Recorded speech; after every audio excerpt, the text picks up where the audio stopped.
Oh, Minaur, double faults. Rafa wins. Rafa Nadal beats Minaur in straight sets, Oh, 7-6, it ended with a double 6-3. fault. That is wow. I The mean, never players point embrace behind, it in but the net. oh, double fault. Wow, who Wow. saw that one coming? Rafa Nadal has just beaten number 11, is he? World number 11, Alex de Minaur. Yes. He takes the plaudits from the crowd. That's been special. I'll remember. You just had a feeling, didn't you? Like you talked about it being a final. I said to you from the moment I've watched that one, there was just something in the air that this was going to be Rafa's afternoon. Can he replicate it in a couple of days' time? We'll have to wait and see. But yeah, really pleased for Rafa Nadal. He takes that one in just over 2 hours. So well done, Rafa. The goodbye celebrations in Madrid will have to wait. Yeah. Because Nadal is extending his stay and he gets Pedro Cachin in the round of 32. I'm assuming those two haven't played before. This is the second round, so round of 32 against Pedro Third Cachin. round. Yes. Third round because he played Darwin Blanche. Yes, Darwin Blanche, and he did not have a bye, so he will be back on Monday. I guess that would be prime time. Most likely they'll put him at night again against Cachin. And I tell you what, that section is opening up, man. Montero, the Hechka. Yeah, I mean, I think it's possible a deep run here. I think it's possible. Yeah, they haven't met before. I was just double checking to see if I didn't think they would have met. But in fact, I mean, Pedro Cachin's actually a lot older than I gave him credit for, 29. But 28? Yeah, that sounds right. 29, yeah. I thought he was maybe in the 23, 24. On the Challenger circuit for a while. But he loves the altitude clay. In terms of weapons, though, I mean, yeah, that's I would still think that's a good matchup for Nadal if he keeps playing the way he did today, and he's able to bring that same sort of intensity. But don't feel bad for Demon Ghost. Come on, feel good for Rafa. But yeah, for Demon, I think he will have a few little regrets, like not major ones, but just a couple of minor ones. You know, like for instance, that game at 3-2 in the second set, that was his chance to sort of get back into it. You know, make it a bit more physical than it ended up being out to be. Yeah, and that he didn't, you know, he wasn't able to make Nadal serve it out. I think, yeah, but at the same time, like it's tough. You know, he's playing Nadal in Spain with 10,000 people. You know, rooting for Rafa, like by, you know, with such passion that like, and de Minaur has been in atmospheres like that before in Davis Cup and, you know, ATP Cup and United Cup, and so he knows how to deal with that. But I just, yeah, I think this is just everything surrounding this occasion. He definitely handled that part of it well. It's just that, you know, he made some errors in some big moments that allowed Nadal a bit of a reprieve. I would say that. Well, I'll maybe wait until John comes on to the stream to ask you both this question then about that victory there for Nadal. But I was going to say, well, I'll just ask you whilst we wait on John. Do you think this was more a win of Nadal playing well and at a high level, or was this maybe de Minaur maybe not playing, you know, great? You know, what in terms of, you know, where was it won and lost? Honestly, I think I get back to Nadal, because if Nadal is firing on all cylinders, if he is physically able to, you know, sustain his level, then he is going to beat Alex on clay, you know, at home in Madrid. And like I think it's more about Rafa getting closer to his better level than it was about Alex now playing his. You know, Alex still didn't play his best match. For sure, he can play better than what he showed today. But I definitely think Nadal. I do give him quite a bit of credit here, in terms of this was a step up from Barcelona for sure. Yeah, I'd say a little bit of both, probably. Hey, how are you doing, by the way? Hi, John. Can you hear me all right? Yes. Yes. Is that a new microphone? Yeah. Do you like it? I do. Talking tennis. Muffler. Yeah, I know. So, yeah, I think, of course, Vanch is right. I think we'll have to probably ultimately give the credit to Rafa. And I think his consistency today was much better than it was in Barcelona. But of course, I think de Minaur probably would have won that match, whatever happens. But if Rafa takes that first set in Barcelona, and it was nip and tuck, then we might have seen something a bit more similar to today, where he took advantage at the beginning of the second set, and then he remained solid throughout. Listen, let's not kid ourselves. This level from Rafa is not enough to beat Yannick, Carlos, or some of the best players in the world right now. But that's probably not what we're even expecting or anything close to that. But obviously, it's good for the crowd to have this. This will be the moment. If Rafa doesn't win another match for the rest of his career, this will be the sort of moment where they had the win. I mean, I even heard some people on Twitter saying, "Listen, just get the first set, so at least the crowd can have some moment to celebrate." Well, I have a lot more than that now. And he's going to be playing Mr. 15 match in a row losing streak, but now he's on a winning streak of 2, I believe. Pedro Cachin in the next round. So, and then it'll be Lehecka Montero, which, whoever of those three, whichever one of those three you pick out, you would think that they're not going to be a significant level up from de Minaur, if at all.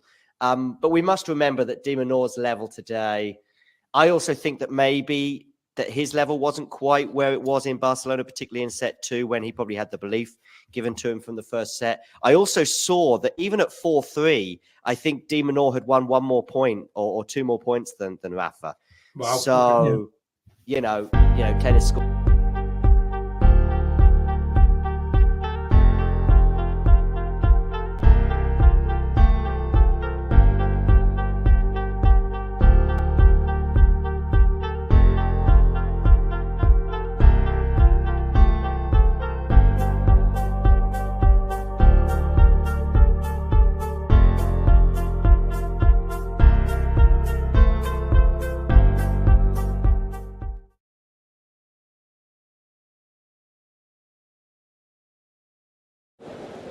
Ready?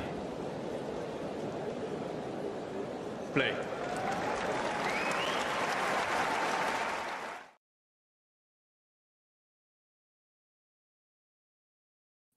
Good afternoon, good evening, good morning, whatever time it is in the world, wherever you are tuning in from. Of course, you are here to tune in for Rafael Nadal against Pedro Cachin.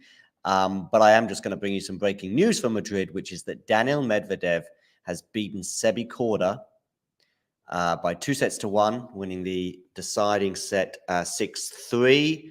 A few spots of rain in the air earlier, and we heard the umpire, basically Medvedev said, "Oh, are we going to close the roof?" And the umpire said, "It's not up to me, it's up to them." And Medvedev said, "Well, who is them? Who are they?" And then he suggested maybe the Illuminati. But anyway, whatever. He is through. Sebi Korda hit 43 winners today, which is pretty impressive. I thought the level was pretty good. I thought it was an intriguing encounter, just like most of, if not all of their previous 4. But Medvedev takes the lead in that head-to-head, and he is through to the 4th round. Of course, it is a potential quarterfinalist for the winner of Pedro Cachin against Rafa Nadal. Pedro Cachin against Rafa Nadal is the match that I will be commentating on very shortly. The players have just walked onto the court, so we've got that to look forward to. Do get voting in our poll as to who you think is going to emerge the winner between Cachin and Nadal. And lying in wait for the winner of this particular encounter is Jiří Lehecka, after he saved a set point against Montero earlier, as Jake here points out. Do give Jake a follow on Twitter. Do give us a follow on Twitter as well, at Talking Tennis TT. And right on cue, Jake is there saying hi to everyone. He's watching a film, Jake. Anyway, there we go. So, yes, do get voting in a poll. Hit the like button and, of course, subscribe to the channel if you are new. Next stop, 8,032 subscribers, I think. I think we're just on 8,031 right now. Just showing a few highlights from Rafa's match on Saturday. I do think that maybe with the passage of time, the performance and the level from Rafa has been reanalyzed several times over and perhaps elevated itself, although there are some encouraging statistics, particularly in terms of the intensity and some of the shot speeds, especially off the serve. Of course, he's 37 years old. He will be turning 38 during the upcoming French Open. And will he be participating in it? He is currently ranked 512 in the world, so significantly lower than his opponent today, Pedro Cachin. But he's a 5 times winner here in Madrid and therefore is the warm favorite today, having yet to drop a set in the Spanish capital, beating Darwin Blanche 6-1, 6-love in the first set, followed by that epic win on Saturday, epic over 2 hours. It'll be interesting to see how Rafa copes should this go to 3 today, and particularly well beyond that 2-hour mark. Just coming up to 10 past 4 in the afternoon, I did suggest at the weekend, by the way, that this could actually be an evening match, but I wonder if Rafa and his powers of persuasion led the organizers to make sure this was early in the day, in the afternoon. Certainly conditions that I'm sure he prefers.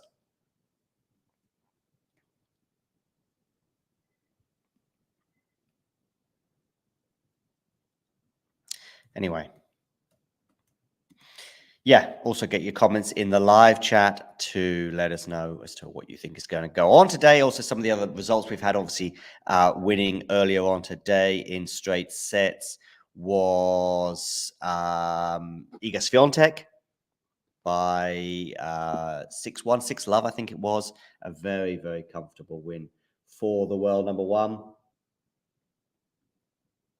So, yeah, she won in straight sets. We had a very intriguing clash that's just completed between Medvedev and Korda. As I said, Medvedev winning that, but also intriguing was the match between Bublik and Ben Shelton, which Damien was commentating on earlier, where Ben Shelton looked very much in control of that, having won the first set and having chances to take a significant advantage in the second set.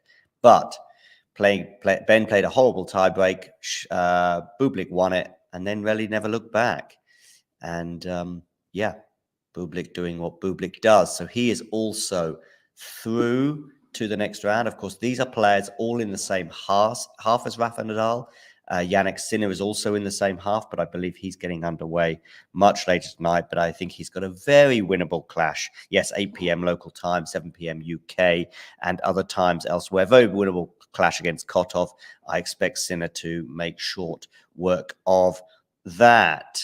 Okay. Rafa likes day matches. Yes, I think every man and his dog knows that one, Terry.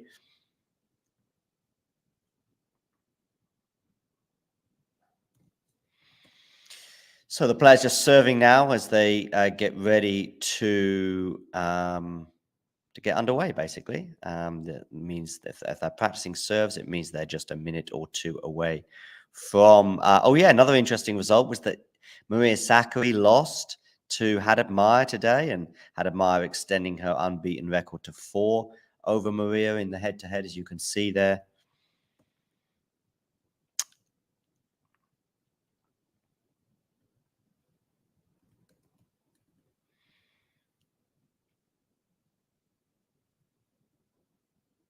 And so, yeah, we'll be getting underway any second with this particular encounter. As Swish suggests, everyone stop what you're doing right now. Rafa Nadal is about to play tennis. Of course, he does have an opponent as well in the shape of Terry. You can do what you like. Terry, I know you were fascinated yesterday by the line judges coming on and off the court. I don't know what was particularly intriguing about that, but I look forward to keeping an eye on the line judges as they walk on and off court today to see if I am equally amused.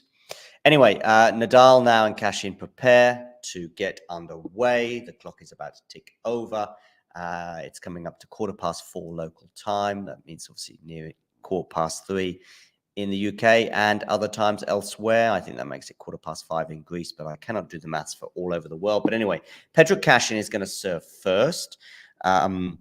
Maybe that makes an influence as to what you think is going to happen in this particular encounter. Maybe it doesn't. But anyway, Cachin to serve first.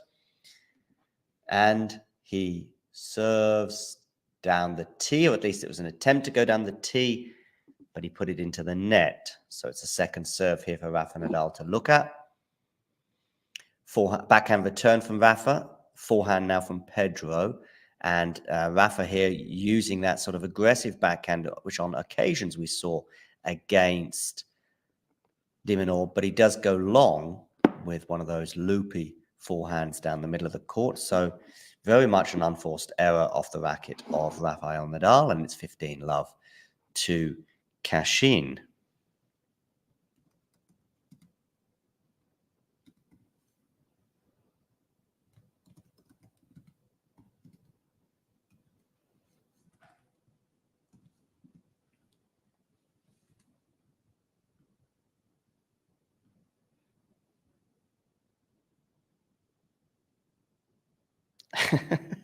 Okay, I think that there is a certain amount of games when they change over, and I think it happens at every tournament. They're not expected to obviously be there for hours and hours on end.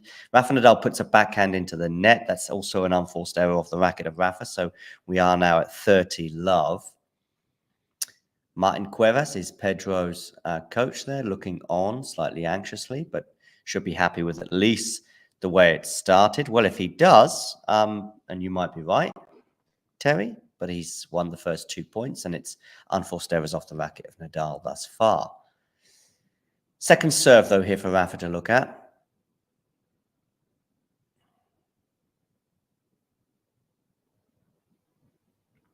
Again, going to the Rafa backhand on that serve. Now it's on the Rafa forehand, but the Rafa forehand actually has some good depth on it. I thought it was going to sail long, but it didn't. Rafa goes for the drop shot, but that looks like he's got too much height on it, although he's going to put that volley away because Pedro did not punish it. 30-15, and Rafa gets off the mark, at least in terms of points.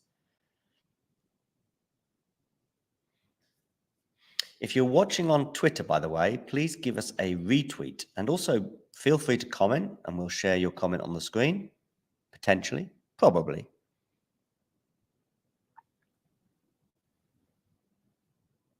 If you're watching on YouTube, do hit the like button. And of course, if you are new to the channel, hit subscribe. We bring you content and analysis and interviews and press conferences and so much more, including watch-alongs like today. Second serve again, so perhaps also Terry might be onto something in terms of the anxiety that Pedro might be feeling. Forehand return this time for Rafa. Now on the backhand of Rafa, not much depth on that one, but Pedro obliges much to the delight of the home crowd and dumps a backhand into the net. So it is 30-all.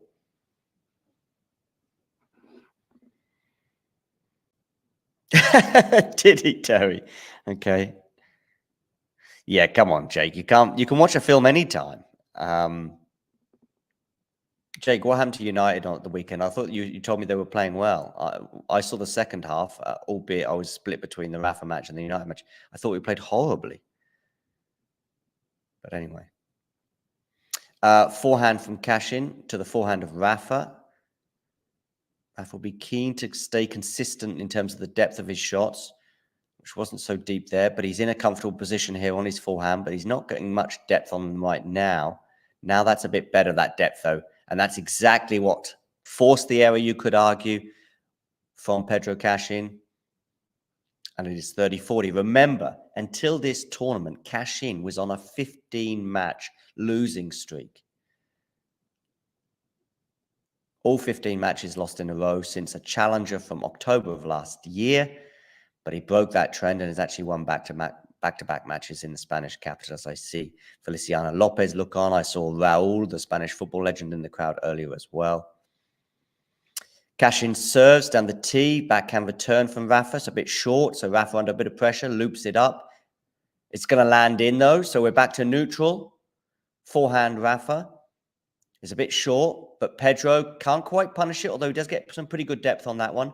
We are really at neutral in this rally right now. Now it's on the forehand of Nadal, backhand Cachin. Good depth there from Pedro. Pedro goes for the winner, but goes wide, and we've got the break of serve already for Rafa Nadal. Didn't have to do much in that particular game to break the Argentinian serve. And I'm getting, at the moment, more Darwin Blanche vibes than I am Alex de Minaur vibes, but I could be wrong on that one. if you know what I mean.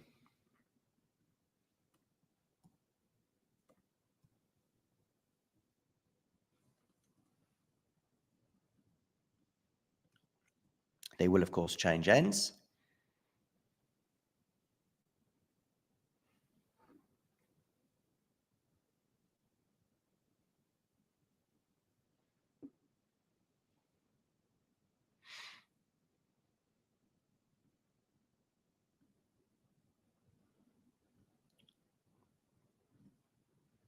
Let's stick the subscriber count on there for you as well.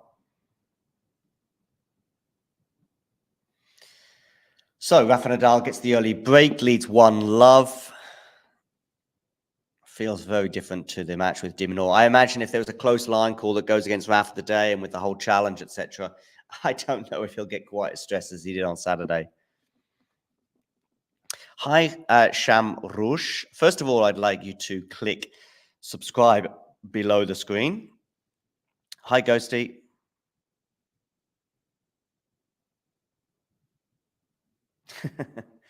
I'm not sure I would call it a nice drop shot. I actually would describe it as an unpunished drop shot. It was had a lot of air on it. That's not to say that the drop shots aren't useful, but I don't think Rafa executed it as well as he would have liked, but he got away with it. And he's got away with it there because Pedro Cachin has dumped a backhand long. Does feel like a match of unforced errors thus far. And good morning to you, Ghosty, indeed. I'm sure you've already done so, but please hit the like button. Also, Jake and Shamarush, I hope I'm saying your name right. Please do also hit the like button as well. You're getting a good day as well from Terry.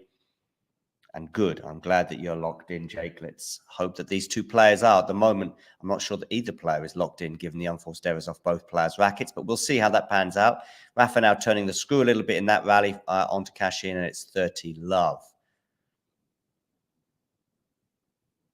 I think there were a lot of chances for Rafa on Saturday to go for the backhand down the line. And it was sort of reminding me of the match point winning shots that he had in the final of the French Open in 2022, but even more so in the quarterfinal when he had a much trickier backhand down the line. And Rafa was in that position a few times. Good return of serve there from Pedro, so it's 30-15. And I thought he's going to go for it down the line, and he went cross court. And, you know, he won the match.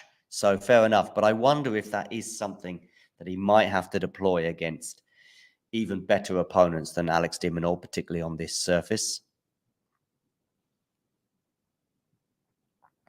Oh, am I rocking the Estoril Open cap today, by the way? I do hope so. Rafa here coming in for a serve and volley, and it works. 40-15. 2 game points for a 2-love lead.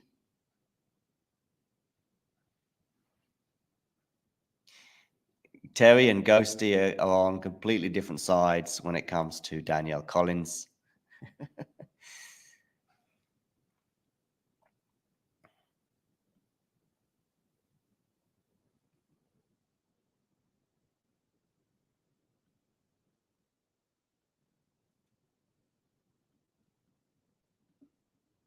I've put a poll out there, by the way. Ooh, Rafa in a sitting duck scenario here, but he does well to get his racket on that one, but he's not going to deal with that. So it's 40-30. I put a poll out to see how far we all expect Rafa to get in Madrid, and that is what the score is at the moment in that poll. 21% of people actually suggesting he might lose today, or he will lose today. So, yeah. But, of course, 79% therefore. There you go. I did the maths, suggesting that he'll progress.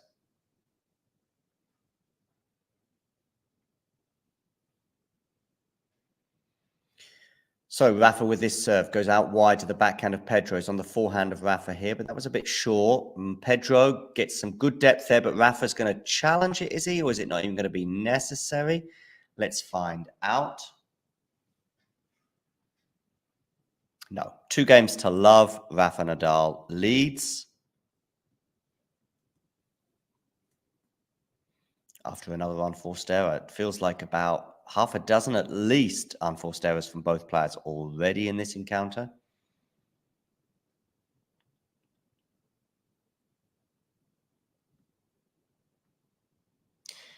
Daniel Medvedev and Bublik through, both in 3 sets at the expense of Sebi Korda and Ben Shelton earlier today. I think that's Ben Shelton's first loss on clay during this swing.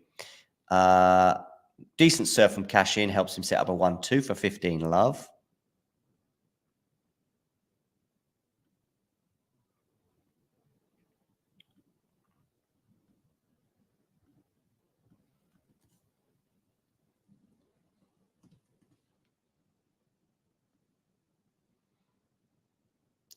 Goes long with the first serve.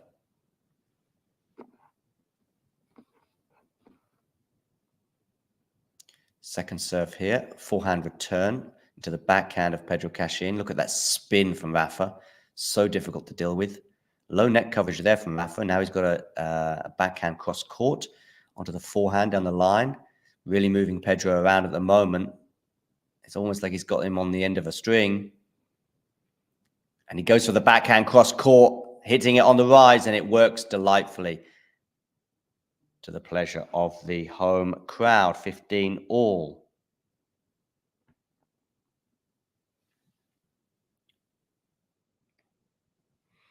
Yeah, so I began this stream by suggesting we might be looking at more, maybe Caboli is the sort of scoreline and comfortability. Caboli in the first round in Barcelona rather than Darwin Blanche in the first round in Madrid. But that's the vibes I'm getting at the moment, if you know what I mean. A lot of height there from Rafa on that, and therefore a high bounce. And Pedro Cachin couldn't deal with it and dumps his backhand into the net.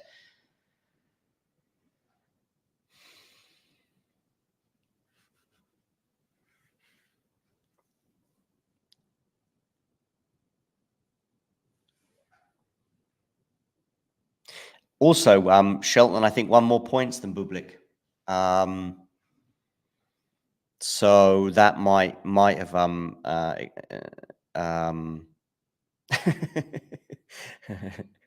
just laughing at some of the comments in the chat. Forehand here for Rafa, goes into the net, and that will disappoint the Spaniard, because that was a super short ball that Rafa would put that away in his sleep and will continue to do so up until, I think, his 70s. He'd still put that one away, but he doesn't today, age 37 in La Caja Mágica.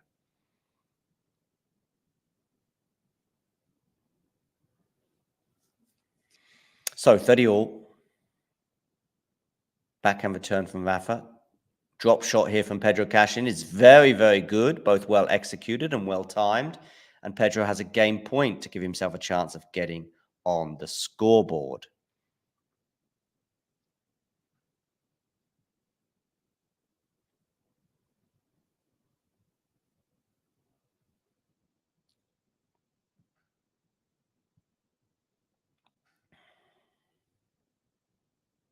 Cachin goes into the net on the first serve.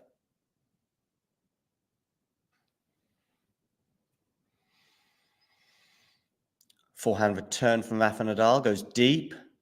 Forehand again. Both players hitting the ball pretty deep in this rally so far.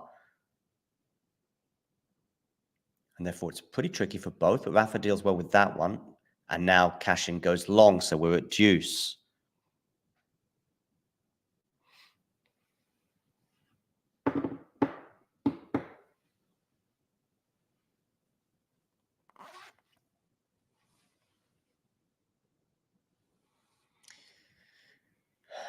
Pedro Sanchez teased us with, by the way, Pedro Sanchez is the Prime Minister of Spain, teased us with suggestions that he might be quitting, only to say today that he's going to stay on. Almost Rafa Nadal-esque in terms of the teasing of retirements and withdrawals, but at the moment he survives to fight another day. Backhand return here from Rafa. Forehand Cachin drop shot, but Rafa's going to chase this down, but probably not enough to win the point. A nice chip lob here, but Rafa's on the defensive. Is this looped up shot going to land in? It is, so it's going to be a tricky smash for Pedro Cachin, but he does really well with it, to be fair, and Rafa cannot defend. Game point, Pedro Cachin. Everyone ghosty is ahead of me. Everyone. It's the other guys that if I'm really keen to watch a match, I tend to not have the guys, because everybody on this channel is ahead of me, everyone, and therefore mostly the audience too, unless they're watching on Tennis Channel. Cachin goes out wide. Forehand return lands out from Rafa Nadal, and it's 2-1. Pedro Cachin is on the board, and we're going to take a short break. Thanks for tuning into this watch along. While there's a break in play, here's a reminder to hit the like button, subscribe, and click that notification bell. Your support helps to keep the channel going. While we're here, you can now become a member to enjoy perks, including badges for the live chat, but also bonus material such as interviews with top players from both ATP and WTA tours. The membership link is pinned in the live chat. You can also follow us on Twitter, Facebook, and Instagram. So whether it be serves or volleys, forehands or backhands, serve bots or drop shots, we've got you covered, whether that be via our website, talking-tennis.com, where you can read features and interviews from our top writers. Or if you prefer us in audio form, you can subscribe to our podcast on Apple, Amazon, or Spotify, or wherever you get your podcasts from. Remember, we offer you wall-to-wall coverage via our regular watch-alongs, magazine shows such as Nick's WTA Weekly or Damien and Mario's ATP version. Plus, we deliver top content from people on the ground, actually at the tournaments, so you get even nearer to the action. So, what are you waiting for? Hit that subscribe button so you don't miss out on all things tennis. All things tennis indeed. A little comment here from Juan Ignacio on Iga's win earlier on today. He tuned in for the Iga match at 1-all and loved 30, and she was also actually a breakdown in that first set. And so basically watched her hands, Sorribes Tormo, an 11-0 win. Yeah, in fact, I think she won 12 games in a row, because I think she lost the first one. Iga against Pushas. Yeah, I mean, Iga against Pushas, I'm not sure if it's my favorite. In fact, it's the matchup that I'm least intrigued by, because I think I know the outcome. Okay, Nadal serving here at 2-1.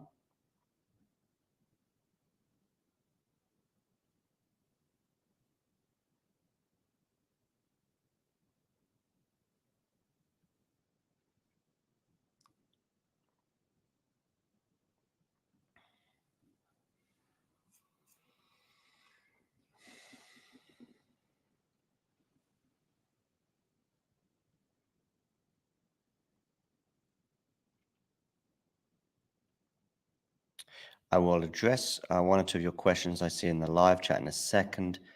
I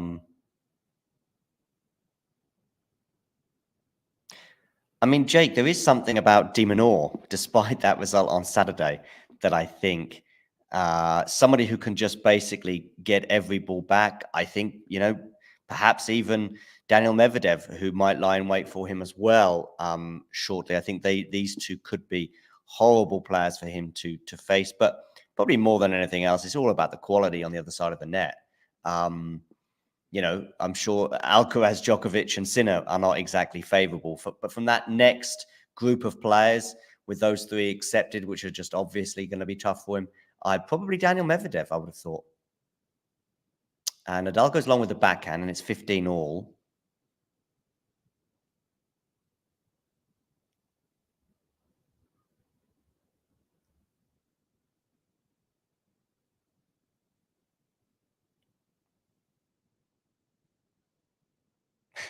The King of Clay versus Nadal. Pedro Cachin, the King of Clay.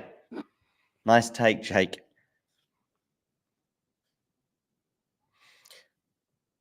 Okay, forehand return here for Pedro. He's got good depth on that one. Pretty far out wide. Looks like Pedro's relaxed here a little bit more compared to how he was at the beginning of the match. Swinging a bit more freely. Rafa also, though, going cross-court with that backhand. Now he does go down the line, as I suggested he might do a bit more often as this tournament progresses. Forehand, though, cross-court, lovely angle there from Rafa. It's going to be a run-around forehand. Not necessary, though, because Pedro Cachin goes long. But the quality of the match in this game, anyway, has gone up a notch. We look at Rafael there, the former Real Madrid striker, looking on. If he's not in the Rafa Nadal box, he's very close to it.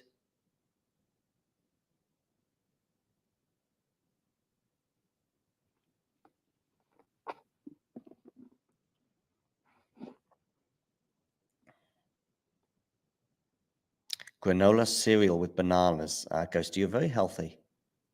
Backhand return here. It's a good return from Cachin. Now it's on the backhand of Cachin, but he goes long. And again, Cachin, the unforced errors off the Argentinian's racket, has so far been his undoing. Cachin lost 15 matches in a row, if that's what you're referring to, Ghosty. I could be wrong, of course, and jumping to the wrong conclusion. Sean, apparently in the second match, the service speeds were a notch up, albeit I think still below what we would expect.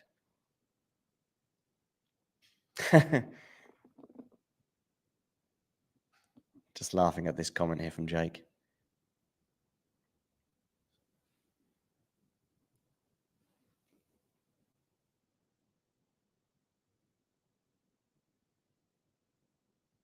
Down the tee, backhand into the net from Pedro Cachin. Nadal holds for 3-1. So, in a way, a little bit like the Minaur match at the weekend on Saturday. Nothing too remarkable to report so far, other than that Cachin is going to have to play a lot better than this if he's going to make a fist of it. I do think he stepped up in that last game. I know he only won 1 point. The errors off the racket of Cachin in that last game were a little bit more explicable than they were in the first couple of games, where Rafa just basically was hitting the ball down the middle of the court and Cachin was just inexplicably hitting the ball long. On that occasion, Cachin was actually trying to do something from a semi-defensive position, so I didn't mind those errors, so to speak. But what's he doing with that ball there? He's got away with it, putting it into the only position on the court where Rafa had a chance of staying in the point. And Rafa didn't quite take advantage of what could have been a backhand down the line. I see Feliciano Lopez there checking his cell phone. In fact, I haven't seen him watch the match once yet. But that, to be fair, is what happens when you're working at a tournament. Forehand return from Rafa. Good depth on that one. Now he's got a really nice forehand, but he doesn't put it away. But I think Cachin's gone long. So it's love 30. No. Is that love 30? My scoreboard is saying 15 all. 23 minutes on the clock. 15 all it apparently is. Cachin here serving. Rafa waiting to serve, waiting to return. Down the tee. Forehand return. Now on the forehand of Pedro. Clips the net and lands back on his own side. Much to his chagrin. 15-30.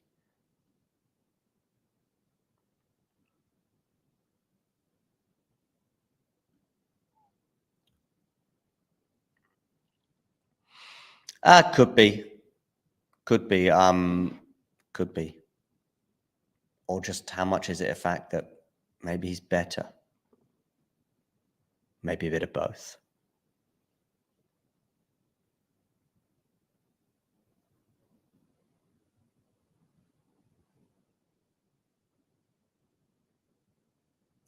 Down the tee, backhand return. Good depth on that one there from Rafa. Now on the backhand of Pedro Cachin to the forehand of Rafa Nadal. Nadal now on the forehand, goes cross court, and it's a winner. Just punishing that short ball as you would expect him to do, as you would have expected him to do in an earlier point. I think it was actually a chance to really cement his grip on this match, but he didn't. But now he has, and he has 15-40 on the Pedro Cachin serve.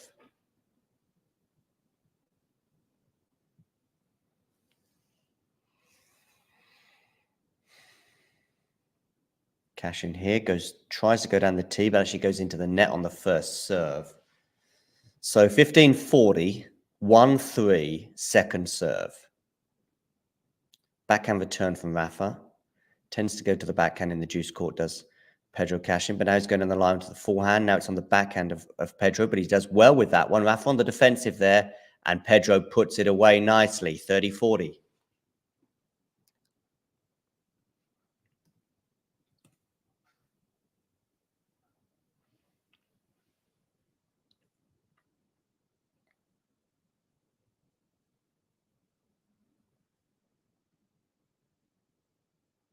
Oh, what's going on with friend of the show, Paolini? I just saw a tweet that made me think that she hasn't done so well. I'll get back to Paolini in a second. Backhand return from Rafa. Short ball. Pedro punishes. Nice forehand winner there from Pedro Cachin.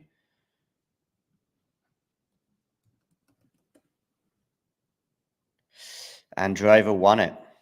Okay. Just saw somebody say that Paolini, Andreeva won the first set. I just saw someone say that Paolini made a mess of the first set tiebreak. I think the chances of him withdrawing do increase the further he goes in Madrid, yes. I think if he goes far in Madrid, let's say the semis, he would have had enough match time, I think, to... Basically, he needs to be... I don't know, actually, mate. I'm starting to doubt myself. I think you're right. He does need some...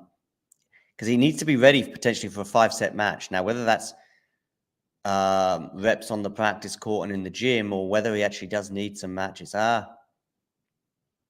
was talking myself out of it in a way as I was starting to think about it.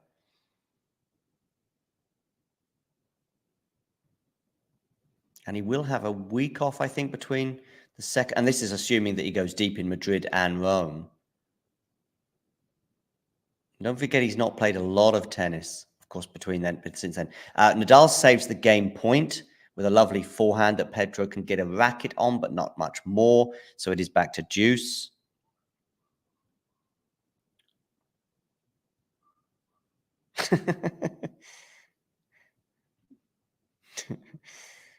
What are we going for the next losing streak? If the previous one was 15. Of course, he's on a winning streak right now, a winning streak of 2.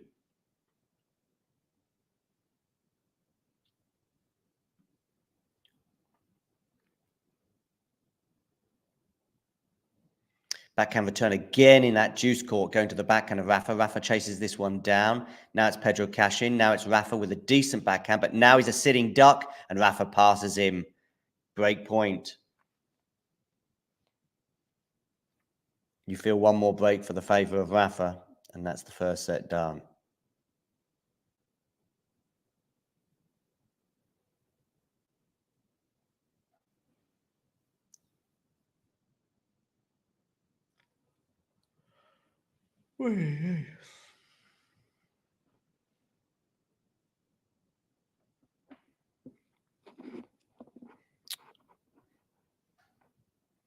Okay, Cachin was going to go to the forehand with that first serve. And say in the ad court, it's a bit different. But in the juice court, it just pretty much always goes to the Rafa backhand.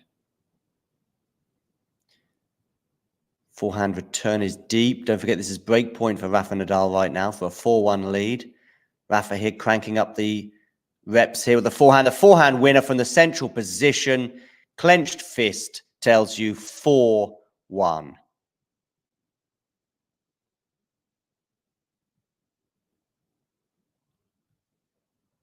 Just a reminder of some of those scores from earlier. Hetzka will play the winner of Nadal Cachin. He won in straight sets over Montero. Medvedev came from behind to win in 3 sets. I don't know if we've all seen the Medvedev comments about the Illuminati earlier, which are very, very funny.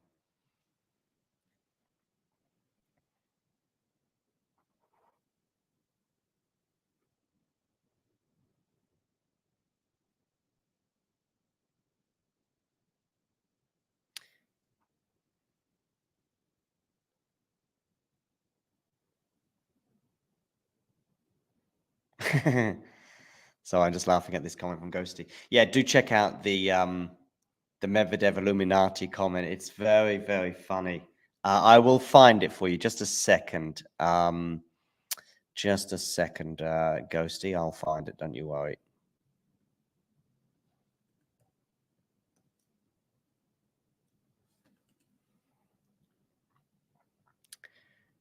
Let me see very quickly. Just a second.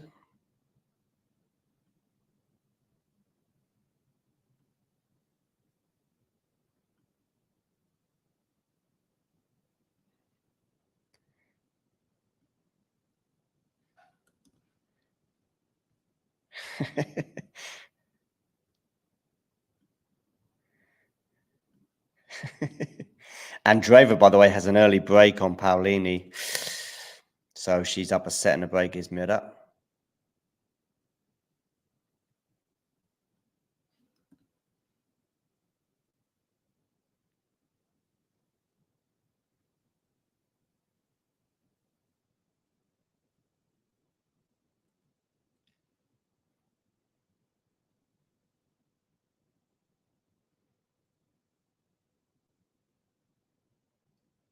Here it is. Medvedev complaining to the umpire about the roof not being closed for the rain. You're fine. You're fine under an umbrella. We aren't. Umpire. I don't make the decision. They do. Who are they? The Illuminati or what?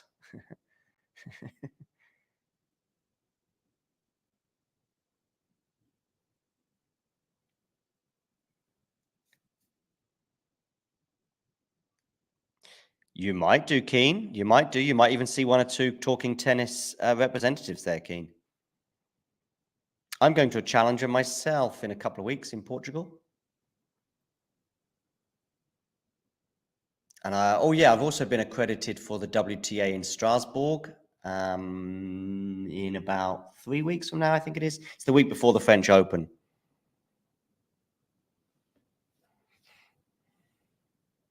Oh, it's so funny. It's so funny.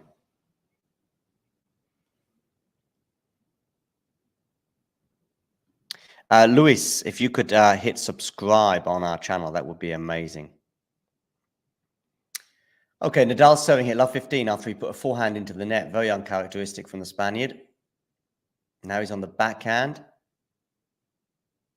And Pedro Cachin goes long, so it's 15 all. Werash. Nick, we hope. I mean, these are all ifs, buts, and listen, I will definitely be in Werash and I'll definitely be in Strasbourg as well for those two upcoming tournaments, Challenger and WTA 500, respectively. We hope that Nick gets accredited for Birmingham, just like you did last year. And hopefully we'll get a press pass as well for Surbiton, which we did last year as well. Forehand return, Rafa Nadal backhand volley at the net for a serve and volley winning combo to make it 30-15.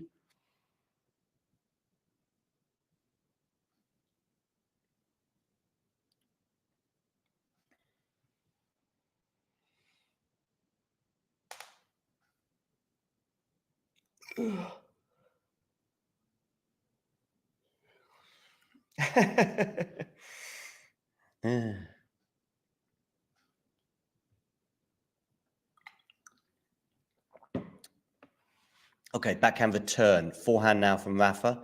Having Pedro on the run, and he can't deal with that, and it's 40-15.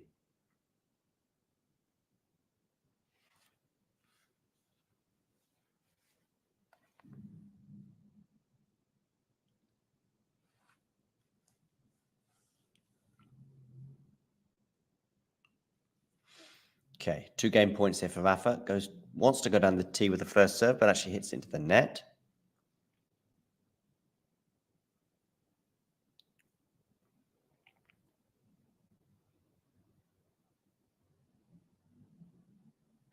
Backhand return is decent, and which is not what that forehand is from Rafa, and he goes well long with that.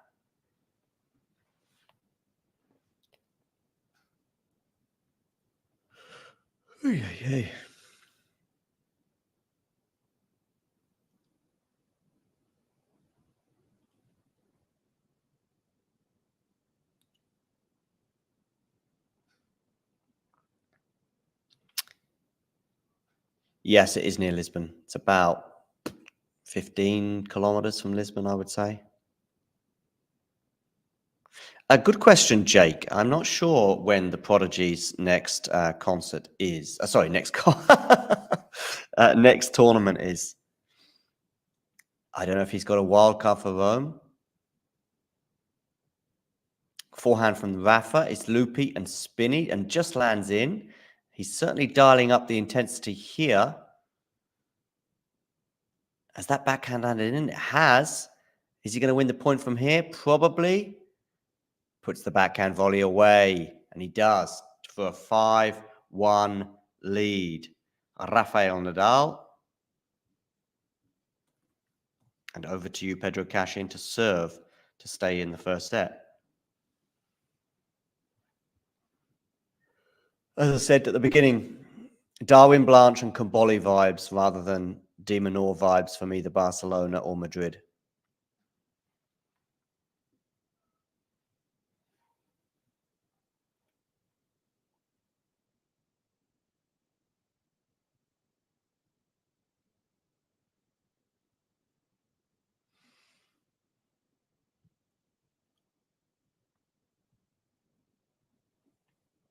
Rafa on the forehand now, just looping it over the net there. But it's a lovely backhand from Pedro Cachin that Nadal almost defends. I think he thought that might have been out. Anyway, 15-love. We're not going to have another challenge debate like we did at the weekend.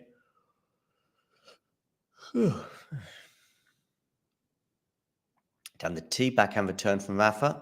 Forehand winner from Pedro Cachin. That was nice. As he bounces up and down, hoping for a boost of luck and confidence.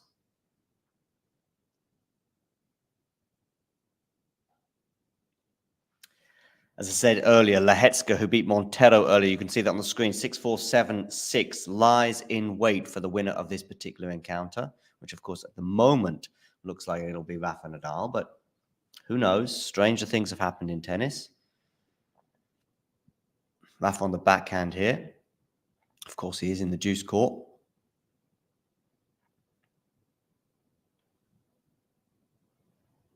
Doesn't put that smash away, though. Is he going to put that forehand away? Yes, he is. That was sublime.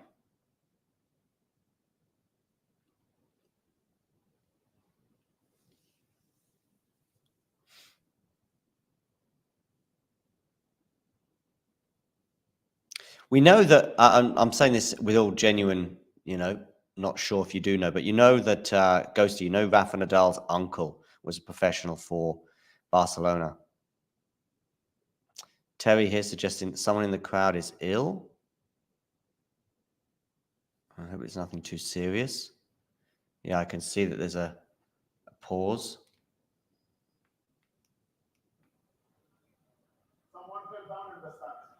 Or someone fell down.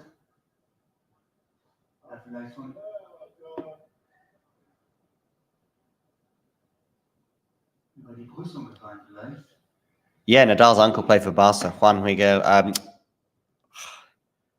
Angel Nadal.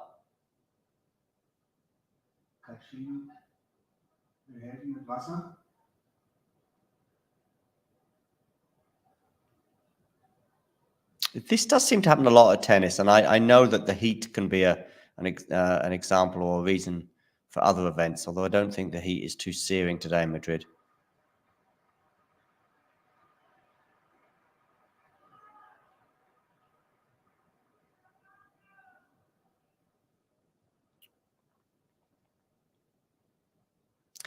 Yeah, Jamie. Was he not in the team of 92, though, that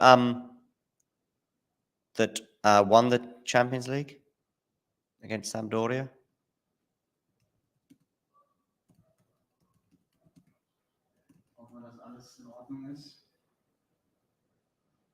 Just going to have a look at their team right now. No, I don't think he was.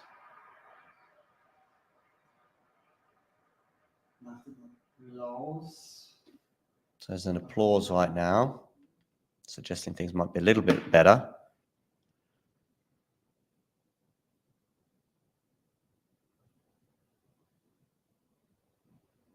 He was on the bench. He was on the bench. So he got a European Cup medal. He didn't come off the bench, but that's him there.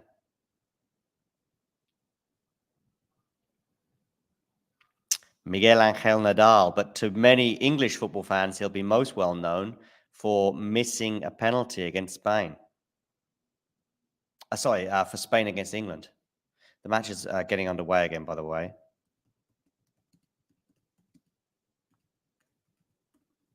Nearly went to Manchester United. And by the way, he gets a mention in my book.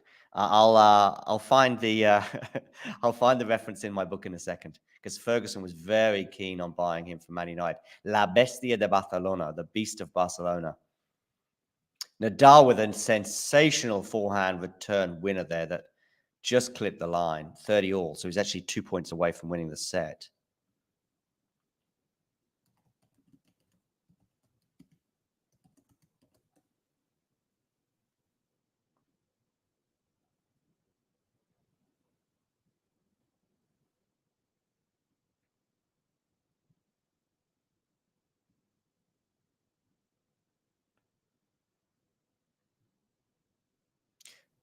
This is the penalty that he missed against England when England won the penalty shootout. Drop shot here from, oh, you lucky boy, Cachin, clipping the net.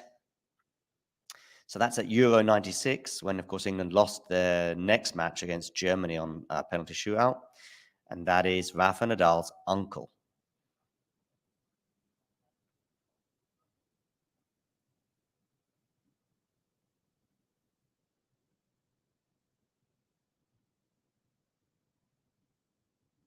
So we have a game point here for Pedro Cachin, 40-30. Goes down the tee, backhand return from Rafa. Backhand now to the backhand of Pedro Cachin. Now it's a forehand cross court from Pedro. He'll enjoy trying to keep Rafa in his backhand corner, although Rafa nowadays is dealing with those backhands pretty well.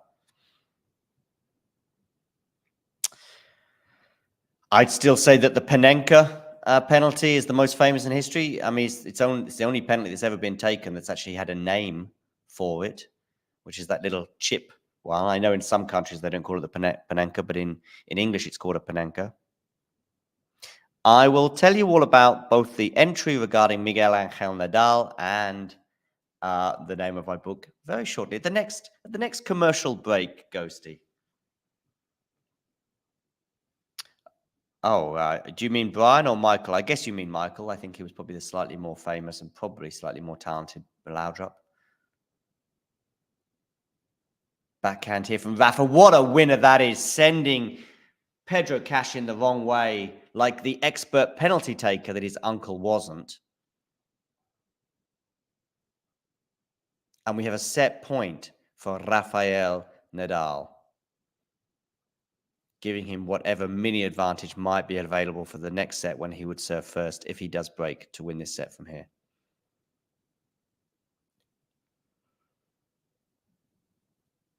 Forehand return from Nadal. That's on the backhand of Rafa, but he's gone long there, so we're at deuce.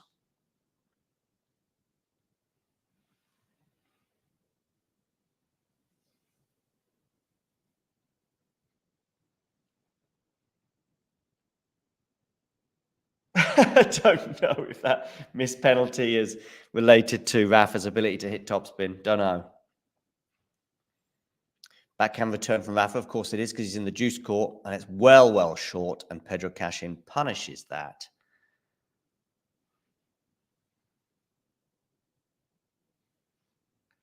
Eight minutes this game. Cachin here with a game point.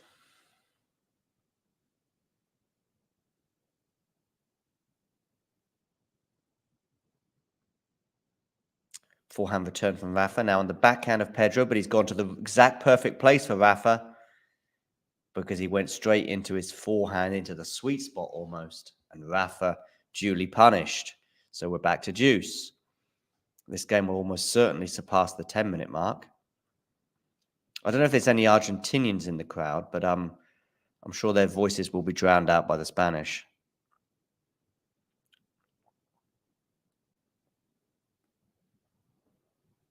Backhand return from Rafa, of course, again in that deuce court, always going to the Rafa backhand. Must be getting a bit predictable for Nadal. It makes you wonder if Pedro should maybe mix things up a little bit. Oh, a lovely angle there from Rafa, but it's not enough to win the point outright, but he does there. I mean, he still had a bit of work to do to put that away, but it was all about the angle he managed to create with that lefty forehand.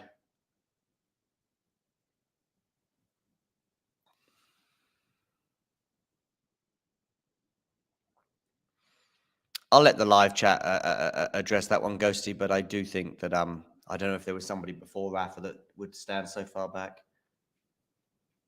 But of course, Casper and Mehdi are proponents of it today, or in the modern game, let's say. Down the tee, it's a good serve from Cachin, and it gets him out of trouble. Really good serve. Maybe he should try the down the tee on this occasion. I mean, you might think he's playing with fire if he goes to the forehand of Rafa, but over turn. Cachin has played more than double the number of points of Nadal on his serve, which just goes to show you where the balance is lying in this particular encounter so far. Again, he goes to the backhand, but this time he's going for a serve volley. Is it going to be enough? No, it's not, because Rafa passes him at the net. And it's going to be another set point for Rafael Nadal. I'm going to guess it's the fourth one, more or less. They're not showing me on the screen thus far.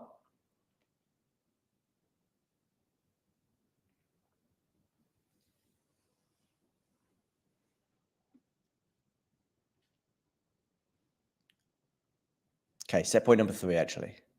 Goes down the tee, backhand return. Now it's on the forehand of Pedro Cachin. No, it's long.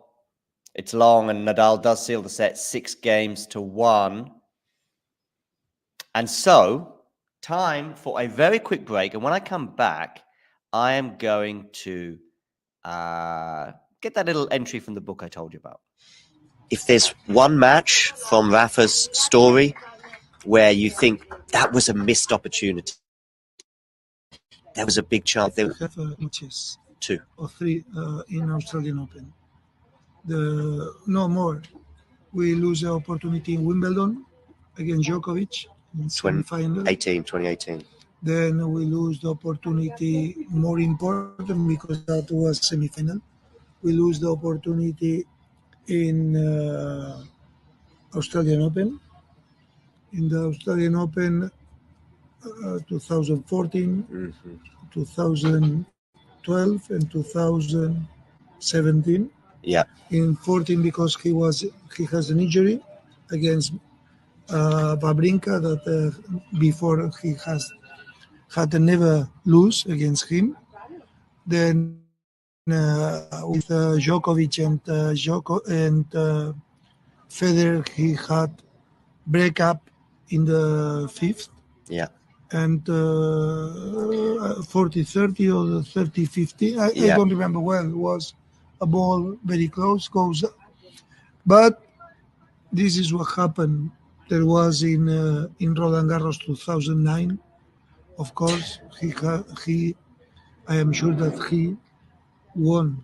He will win. He won this tournament when he has no problems in his knee, because at this moment he was the best. He won Australian Open, then he won the tournaments on clay, and he arrived with problems in Roland Garros. For this reason, in my opinion, he lose. But there are others time that maybe he has to lose and he won.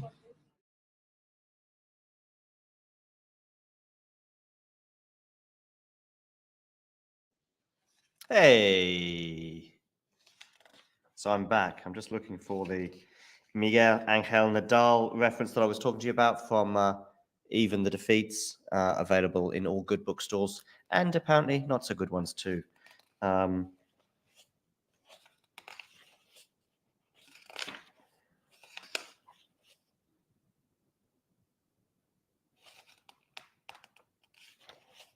Here we go.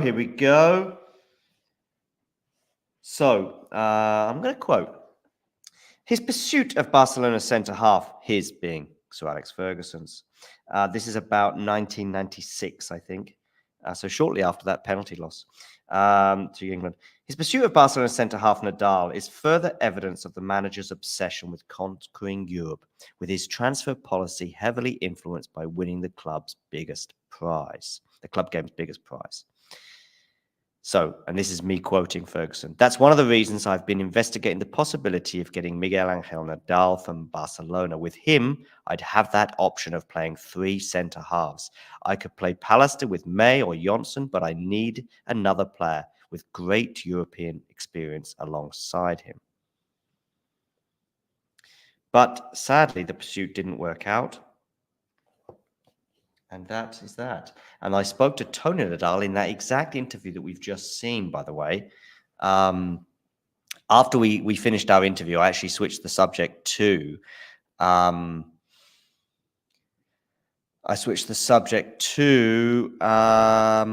his uncle.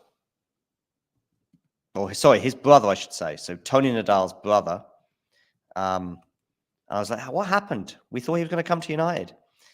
And Tony said he was going to come to United, but Barcelona pulled the plug on the deal.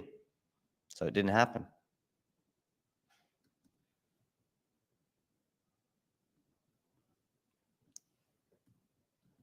There you go. There's a link for it in the...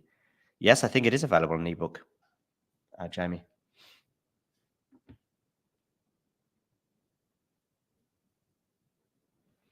Jamie, you've not seen the interview we did with a year ago with Tony Nadal? I'm stunned if you haven't seen that interview.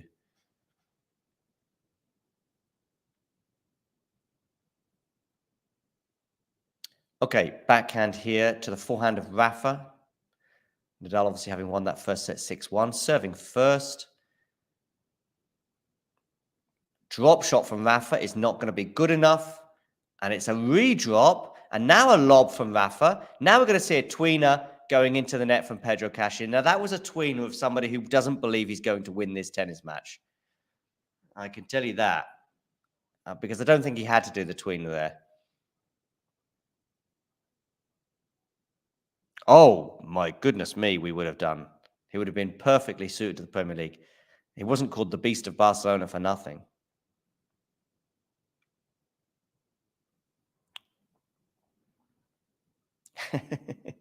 Yeah, an unsuccessful one.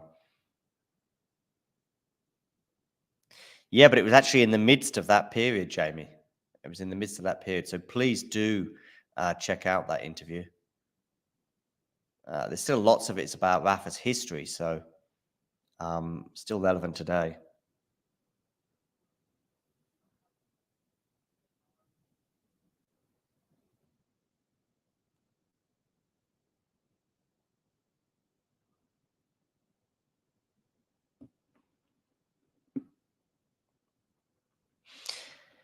Anyway,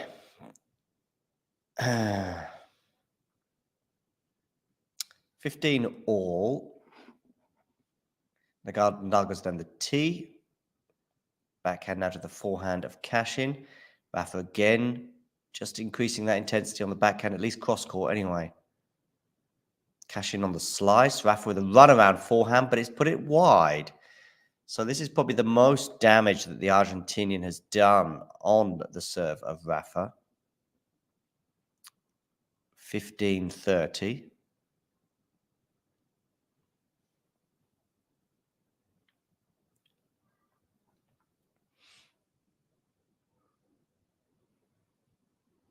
In the points over 9 shots, of which there have been 14, Rafael Nadal has won 13 of them.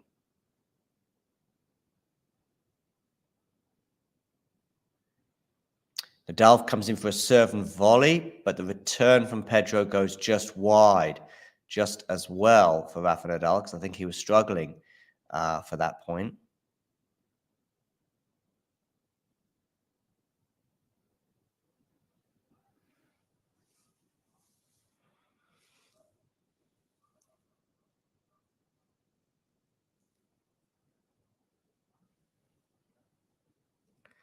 Jake, he's been solid, but he hasn't needed to be spectacular. I mean, really, the first 2 or 3 games were pretty horrible from Cachin. Just from neutral positions from the center of the court, just inexplicably producing an unforced error when I don't know how he managed to do it. It would have been easier to get the ball in the court than get it out. But that was the first 3 games, and that was it, really. You're then under pressure all the way, just like he was in the last game of the set. I do think Rafa got a little bit better as the match went on, and the backhand cross court, just like it was against Alex, has been sensational. But he is facing a break point here, Rafa. Thought about, I think, the serve and volley there, but now Cachin obliges with the unforced error, and we're at deuce. Yes, a little bit ghosty. Yeah, a little bit. There's a dedication to my stepmother, for example, on page 9. And the first chapter really is a little bit about some of the genesis of the book, which is obviously very much related to myself. Okay. In fact, I think the first chapter, I think I should know this, but it's 4 years ago since I penned it, is written in the first person. And then I saved the last chapter to refer back to the first person again. Okay. Nadal here going down the tee, although pretty much the center in a way, but it was a very easy return for Cachin. Don't forget we're at deuce here, so it is a bit of a tense point. Oh, and I think Pedro there clipped the line, deceiving Rafa Nadal, and he has a second break point.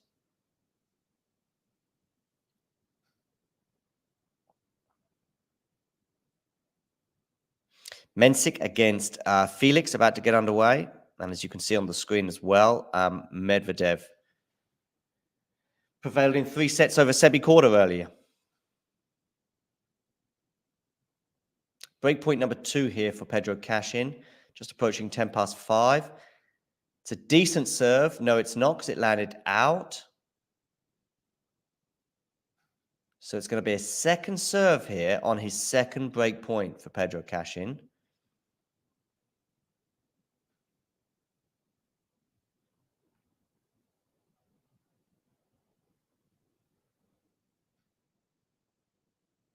Backhand return from Pedro. Forehand from Rafa into the backhand of Pedro Cachin. Good depth on that one. Rafa there picking up the intensity on there. He's got a forehand, but he doesn't put it away. And is he going to get punished? Not quite, because Rafa's going to defend it. But then Pedro puts the forehand away and gets the break of serve. Any of those early match anxieties from Pedro have actually dissipated now. And now we can see him a bit more relaxed. And he's got the early break of serve in the second set.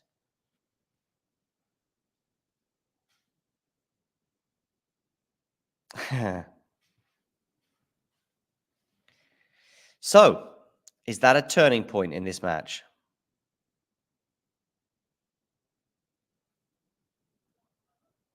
Well, he's just been broken, Ghosty, so I'm not going to be probably suggesting he's back yet. And I, to be honest with you, I think, I mean, if he loses today in 3, let's say, probably Nadal will come to the press afterwards and say, look, this is all part of the process.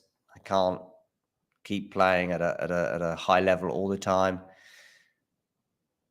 but I hope to get better before Paris. That's what he'll say. If he wins either in straights or in 3. If he wins in 3 sets, he'll say, maybe that's what I needed, to be pushed a bit more, to play a bit more tennis. And if he wins in straight sets, he'll be like, yep, time to stay calm, job done, but tougher assignments to come. That's my prediction for his press conference. Of course, that'll come, though, later on. As I say, Mensik and Felix are getting underway. Nadal and Cachin are at the beginning of the second set, and Cachin has won the first point.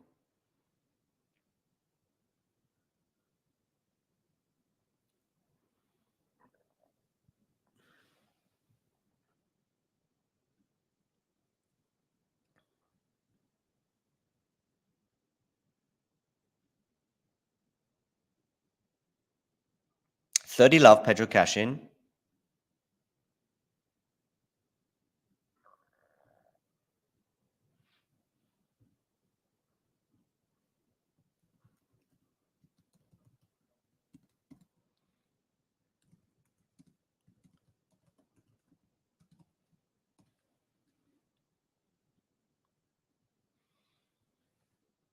So Cachin serving to the deuce court. We do know that he tends to go to the backhand when it is from this side, although he does go to the forehand on this particular occasion.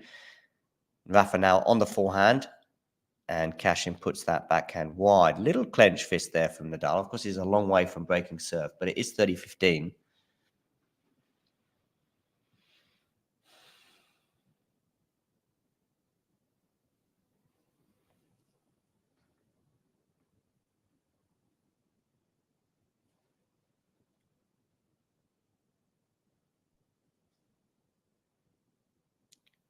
Good serve there from Pedro. Is he going to put the volley away? He is for 40-15.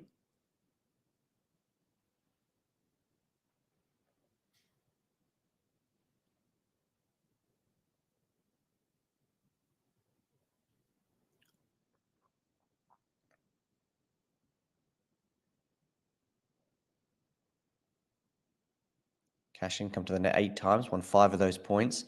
Backhand from Pedro is good. Rafa on the stretch. Drop shot here is going to be too good for Cachin. Nadal doesn't want that kind of physicality, that's for sure. And Cachin holds for 2-love. Those first 3 games from Pedro do seem quite a while ago in terms of his level, when he was just pretty poor in those opening spells.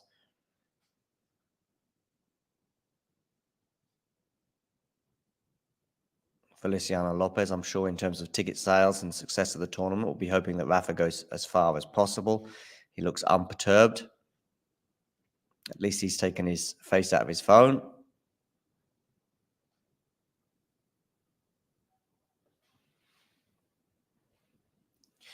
Rafa goes on the tee. Forehand now Nadal from a short ball, puts that away nicely.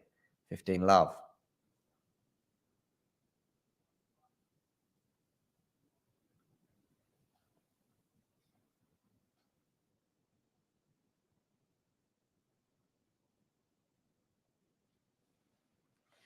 So, just over an hour on the clock. 5:15 local time, where it's also 5:15 here in Germany. Backhand return from Cachin. Forehand from Rafa goes. Does he get that long? I think he does, yeah.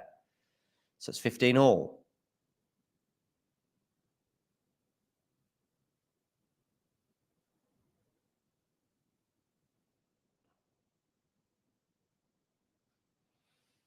That looked like the tournament director of Stuttgart there. I don't know if it was. Looked like him. Swiss dude. Used to manage Anke Huber, but I don't know if it was him.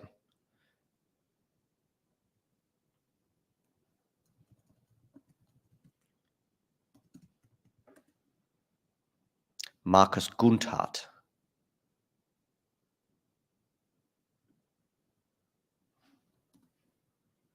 (30-15) Rafa Nadal.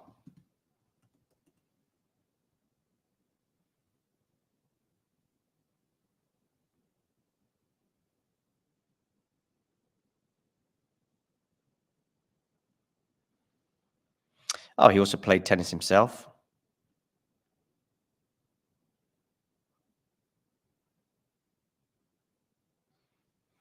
And yeah, he was the manager of, maybe still is the manager of Anke Huber, I don't know. Oh, maybe they're even together.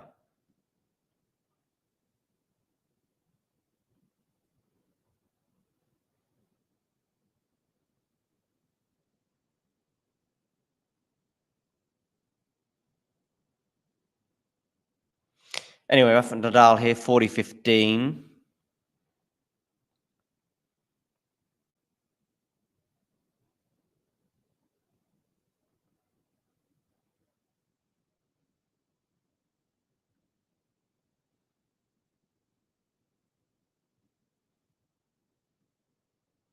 Although it's now 40-30.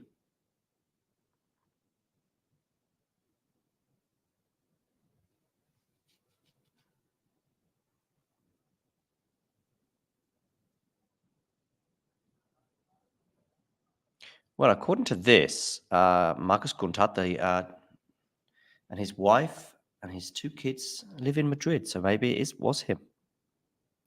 Maybe it was. Anyway, Nadal goes into the net on the first serve. So a second serve here, but with a game point. Hi, Jake, and thank you for becoming a member.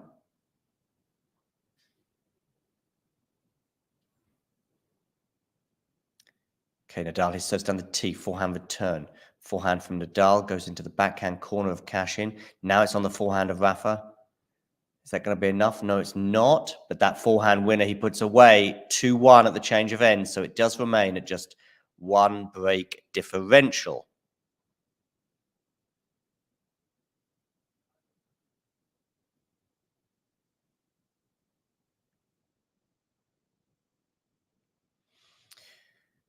Okay. So yeah, just having a look at some of the stats there from the first set. Fairly comfortable. Nice balance there of 14-9, winners to unforced errors. Pedro, I'm sure that a lot of those unforced errors, the 14 count came in the first few games. I'm sure it's dipping a little bit now, fortunately for him, which is why he has a break advantage.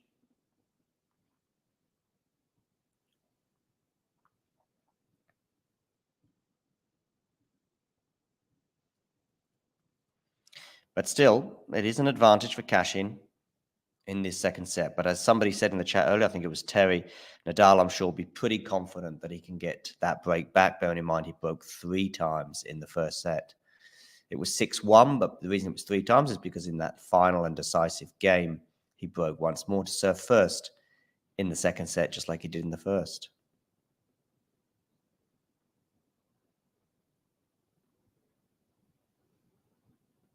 Oh, no, he didn't serve first in the first. What am I talking about? Anyway, for those just tuning in, do hit the like button. I can see a match point for Mira Andreeva against friend of the show, Jasmine Paolini.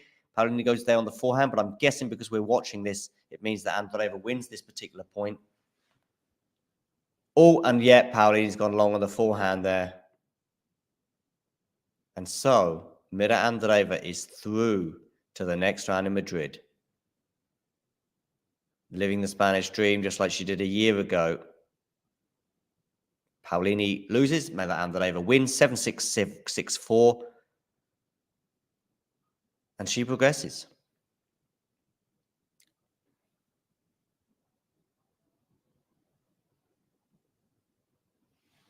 Okay, back to Nadal Cachin. Remember, the winner of this encounter will play Lehecka in the next round after Lehecka beat Montero in straight sets earlier. Rafa here and Pedro just going down the center of the court. Now Rafa being made to move a little bit.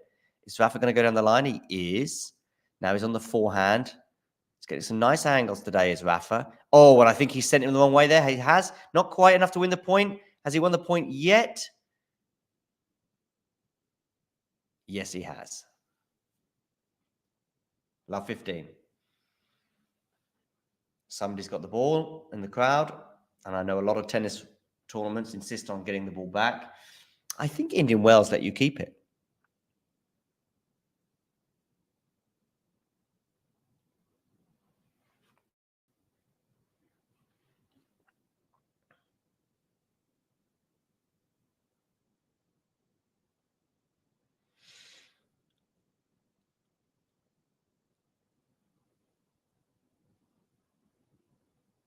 Forehand return from Rafa, clips the net and lands back on his own side, so it's 15 all.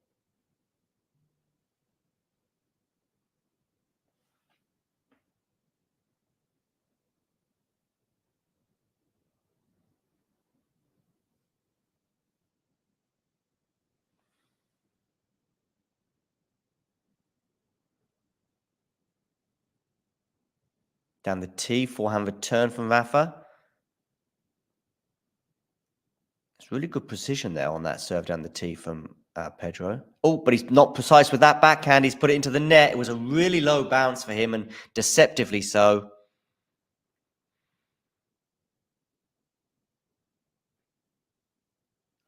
Hola, Osan. Estoy bien, gracias.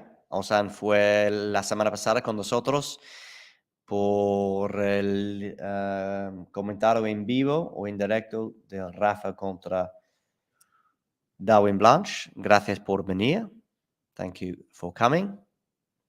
Okay, forehand here. Drop shot is going to be too much. And Rafa just feels like he's a bit more vulnerable to that the older he gets. Makes you wonder about Alcaraz. which makes me also wonder about that question, of course, from Jake earlier as to who might be the worst opponent for him. Maybe it will be Alcaraz. I mean, Alcaraz has got the defense, he's got the drop shot, he's got everything. Pedro goes down the tee on that one. It's been called out. Is he going to challenge? I think he is, yeah. And he's not sure. Puffing out the cheeks.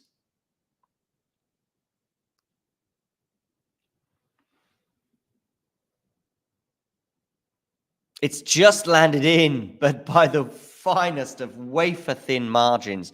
Talking of wafer, there you go, Jake. Although I know you want us to pronounce it differently. And it is 40-30, is that? Or 30 all? I think it's 30 all. Nope, 40-30. What am I thinking about?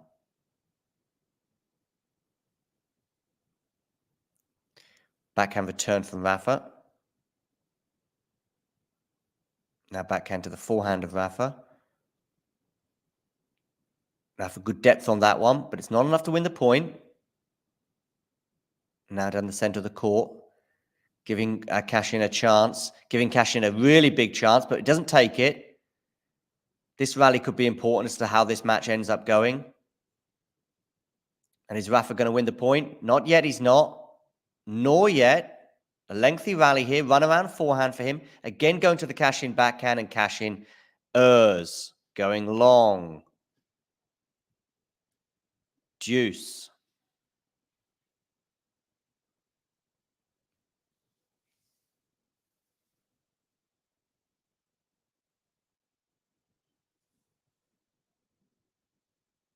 "25 shots that last rally, and we are at deuce."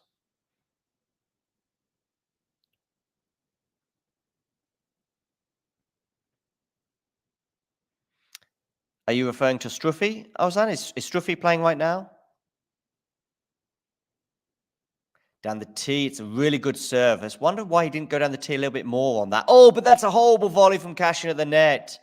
You might argue that it was the pace from the ball from Nadal that forced that error, but still, Cachin would expect to at least get that back in play. But yeah, the down the tee, deuce court serve is something that I don't think Cachin has explored enough today.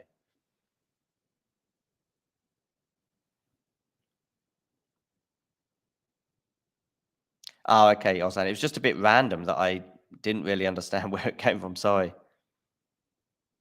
Yeah, but Ghosty, I think that might be one ace all tournament from Rafa Nadal, because I don't think he hit an ace in his previous two encounters. Okay, Nadal's going to challenge this, but I think it's been called long at least.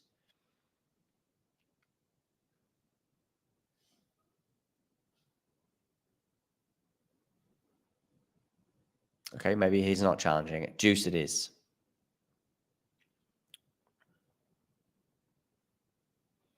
Again down the tee, just like I suggested. That's the why wasn't he doing that earlier in the match?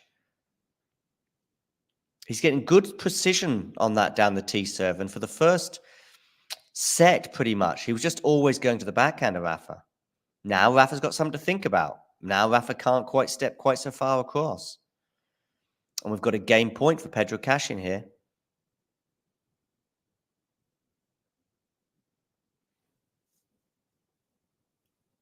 Clips the net.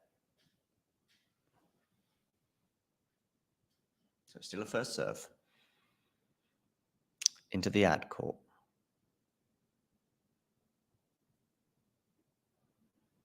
Second serve.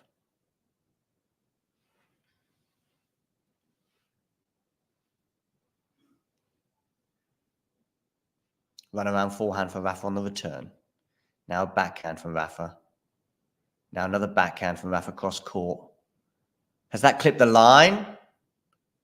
Oh, it has, and it's 3-1 for Pedro Cachin in this second set.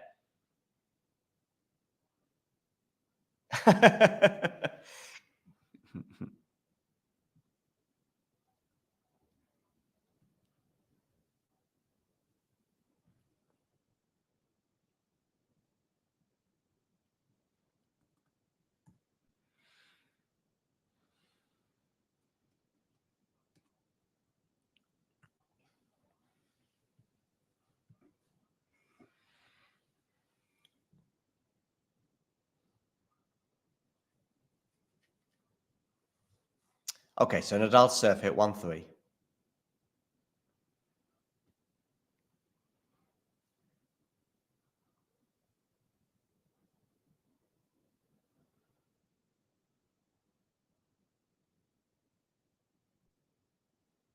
Ooh.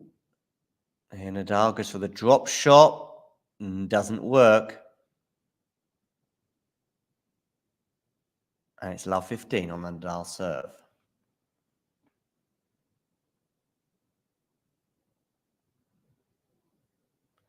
Lots of fun and games in the Rafa Nadal box there, clipping the ears of Marc Lopez. I do feel as though Lopez is somebody on the team that they sort of do make fun of.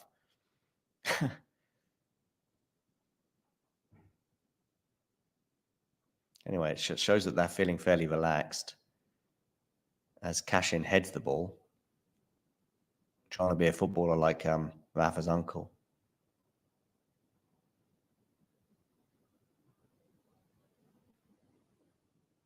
This one lands in the box. Forehand from Rafa. Good depth on that, but I think he was surprised it even landed in. But Cachin dealt with it. And now Cachin's in this rally. Backhand cross court from Rafa's landed in just, but it was close. 15 all.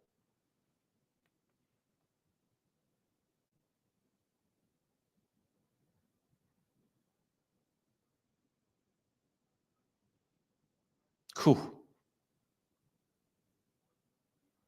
Plumb on the line.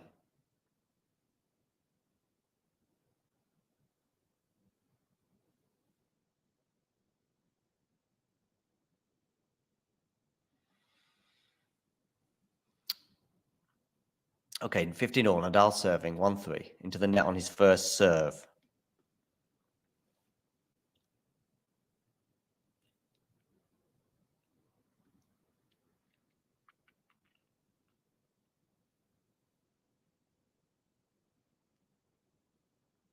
Forehand return into the backhand of Rafa. And the backhand of Rafa again being tested, but now it's going to be on the forehand. Drop shot here incoming. No, just a slice from Cachin. Rafa here going cross court with that forehand. But so is Pedro Cachin. Wow, what a backhand cross court from the Argentinian. And we're at 15-30 on the Rafa Nadal serve.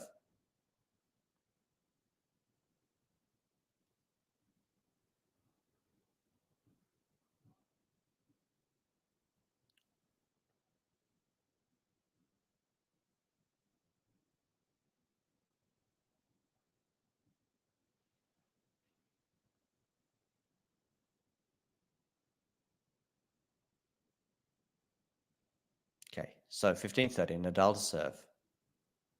Good first serve there from Rafa. Now Cachin on the forehand. Drop shot from Rafa is going to land in. And Cachin sends the Spaniard the wrong way with that. And Nadal was anticipating him to go cross court with a sort of another dinked drop shot return. But actually, 15-40.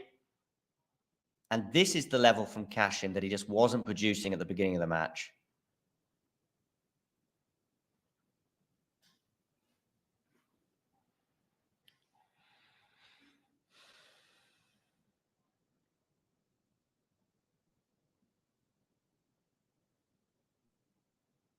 And he's gone long on the first serve.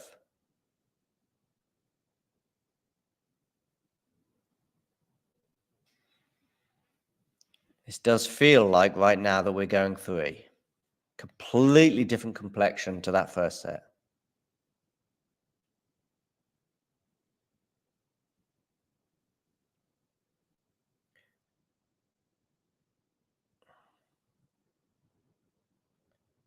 And it's going to be a challenge here from Cachin because I'm pretty sure that it did go long. And I think the umpire seems to think it went long. And in fact, Rafa is already going to his chair. So we have the double break advantage for Pedro Cachin.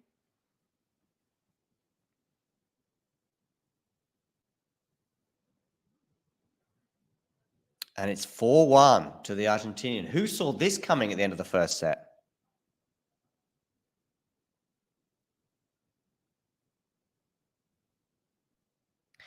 Terry is on the edge of her seat. Maybe you should play a montage of Daniel Collins' best winners to help down. Yeah, or maybe just some of Daniel Collins' best interactions with the crowd.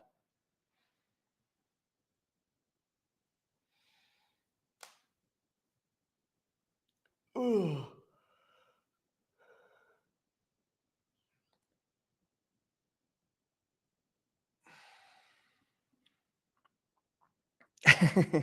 I thought you'd like that one, Ghosty.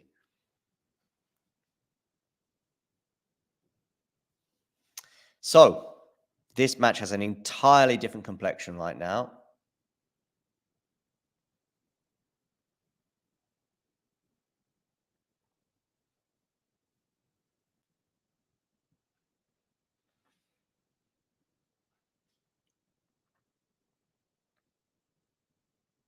We need some friends of the show.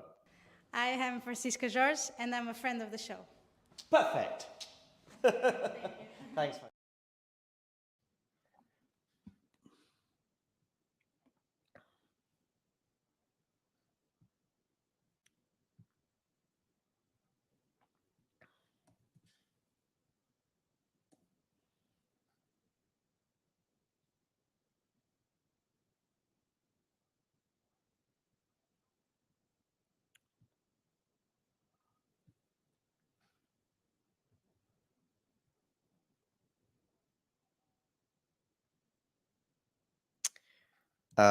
This tweet has not aged very well. Not for the first time from Jose Moron, whose surname is a interesting one. Nominative determinism, if you know what that means.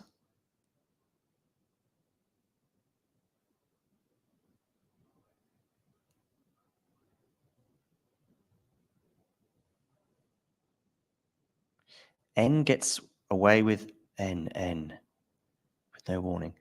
N. I don't know who N is, but anyway, Cachin leads 4-1, and let's get back to the present. And he's serving. It's 15-all. There's a Bamos though from Rafa, so he still believes maybe even in terms of this set. And he did break 3 times in the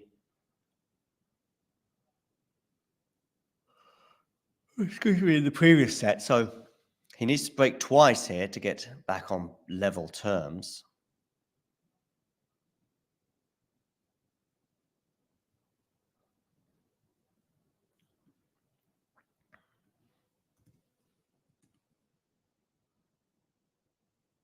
Good depth there on the backhand from Rafa. That's the forehand going into the backhand of Pedro. Drop shot from Rafa. It's not going to be good enough to win the point outright. And oh, that tweener. Oh, dearie me. Was very funny and very unsuccessful.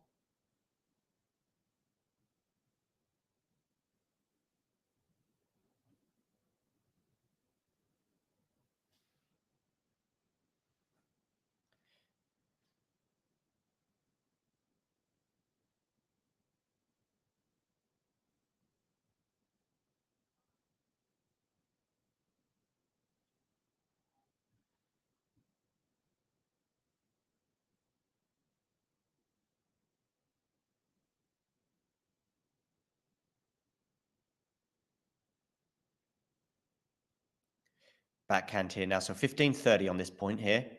Forehand from Rafa into the backhand again of Cachin. Cachin thought about coming into the net there. Will he end up regretting that? We'll find out in a minute. Backhand from Rafa cross court is good, but good defense there from Cachin. Rafa here really turning up the heat, but oh, I thought that was going to land out. It doesn't. Now it's a backhand from Rafa. Now it's on the forehand of Rafa. Oh, look at that point construction from Rafael Nadal. 15-40 and 2 break points. It's almost as if he felt the need to up the ante, and he is upping the ante.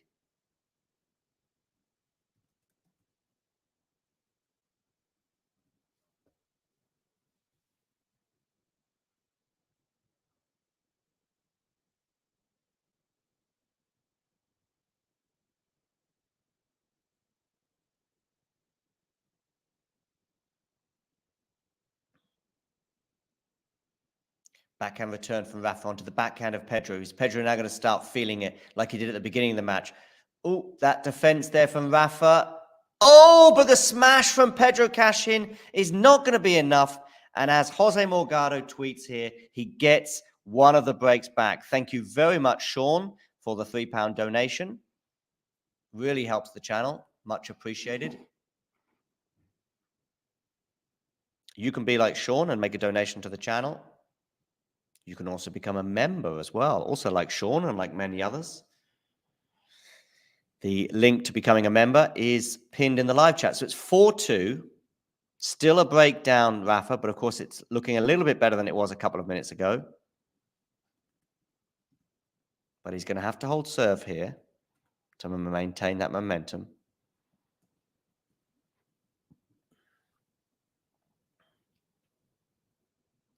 Oh, that loopy forehand's going to land in. Wow.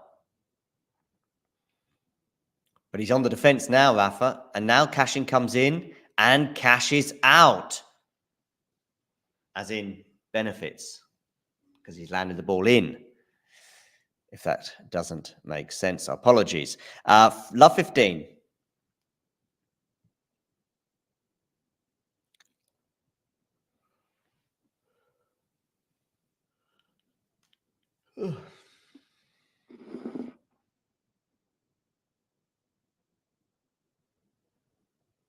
Okay, Nadal here's serving.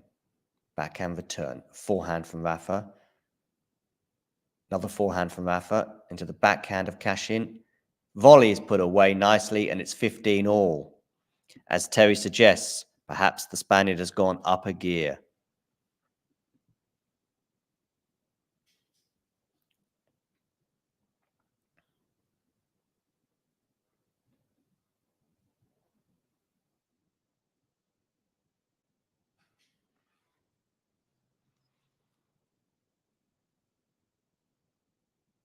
For those of you just tuning in, please do hit the like button. And if you're new to the channel, hit subscribe just below the screen.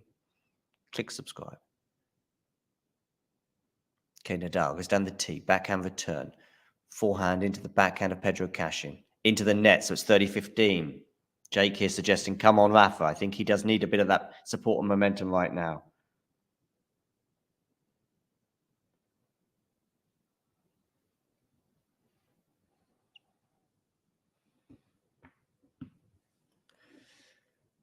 Just 8% of Nadal's serves have been unreturned this match.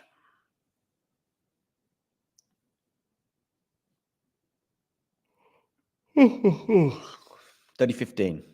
This one's going to be returned. Backhand from Cachin goes long, and we've got 2 game points for Rafa Nadal. And again, this match's complexion is changing once more.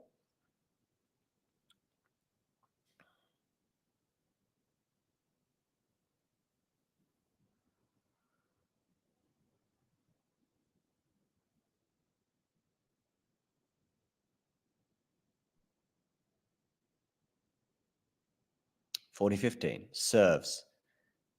Comes in for the serve volley, but it's not necessary because it is an unreturned serve, boosting that particular statistic. And it is 4-3. And we will take a short break, and we'll be back with you in about just over a minute. Thanks for tuning into this watch along. While there's a break in play, here's a reminder to hit the like button, subscribe, and click that notification bell. Your support helps to keep the channel going. While we're here, you can now become a member to enjoy perks, including badges for the live chat, but also bonus material such as interviews with top players from both ATP and WTA tours. The membership link is pinned in the live chat. You can also follow us on Twitter, Facebook, and Instagram. So whether it be serves or volleys, forehands or backhands, serve bots or drop shots, we've got you covered, whether that be via our website, talking-tennis.com, where you can read features and interviews from our top writers. Or if you prefer us in audio form, you can subscribe to our podcast on Apple, Amazon, or Spotify, or wherever you get your podcasts from. Remember, we offer you wall-to-wall coverage via our regular watch-alongs, magazine shows such as Nick's WTA Weekly or Damien and Mario's ATP version. Plus, we deliver top content from people on the ground, actually at the tournaments, so you get even nearer to the action. So, what are you waiting for? Hit that subscribe button so you don't miss out on all things tennis. Casper Ruud there, as you can see on the screen, threatening to go up an early break on Cameron Norrie. Beatrice Haddad-Maia beating Maria Sakkari in straight sets earlier on today. Jakub Mensik is in action right now, but he lost the first set 6-1 to Felix Auger-Aliassime. And here on Manolo Santana, we have Cachin serving a breakup on Rafael Nadal. But it is just the one break as opposed to the two that he had before. Backhand return from Rafa into the backhand of Cachin. Now on the forehand of Rafa. I just feel as though this first point could be huge. Drop shot from Rafa. It's worked. And it's love 15. The momentum is building.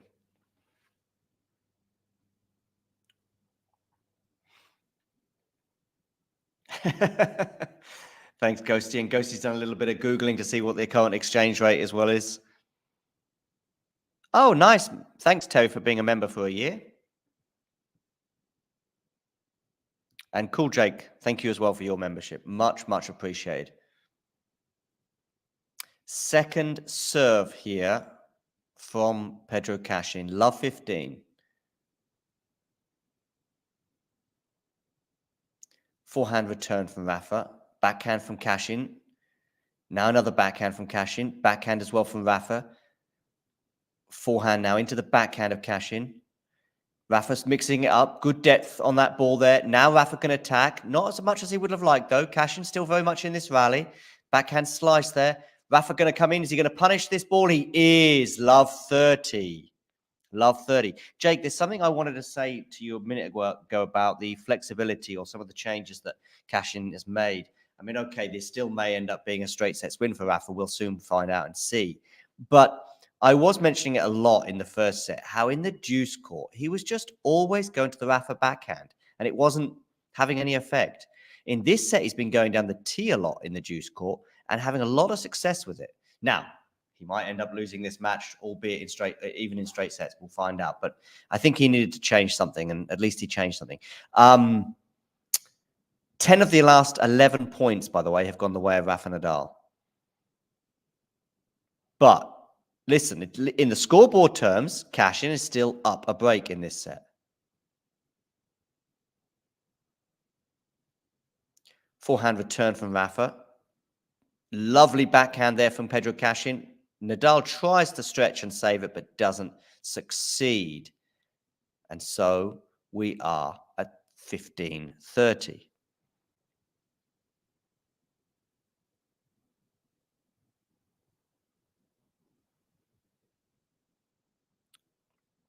Does that not happen automatically, Terry, that you get a different ball color? I don't really know how it works. Sorry. Do you need a different ball color? Do you want a different ball color? Terry, by the way, much appreciate your support over the last 12 months. Felix Auger-Aliassime is now up a set and a break on Jakub Mensik. And Casper Ruud not only got the break, but has also consolidated.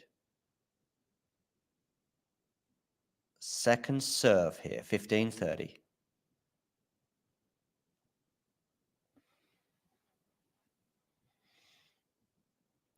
Forehand return from Rafa into the backhand of Cachin, but that return was short. And is Cachin going to punish this eventually? Rafa really on the defense here. Sliding around everywhere, getting his racket on a lot of these. Now Cachin's going to have a smash. Should put that one away. Doesn't. And Rafa went big, trying to punish that. And he didn't succeed. And it's 30 all.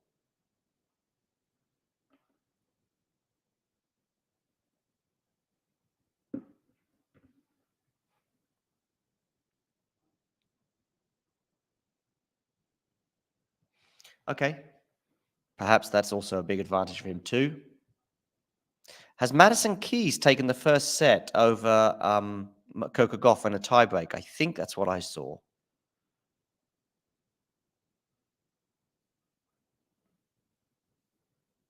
Goes down the tee again in that juice court, as I suggested he should do, and it put him in a good position in this rally. But now Rafa's fighting back. Rafa's fighting back. Has he gone long with that? I think he has. 40-30. Pedro Cachin. And that love 30 advantage that Rafa had has been squandered.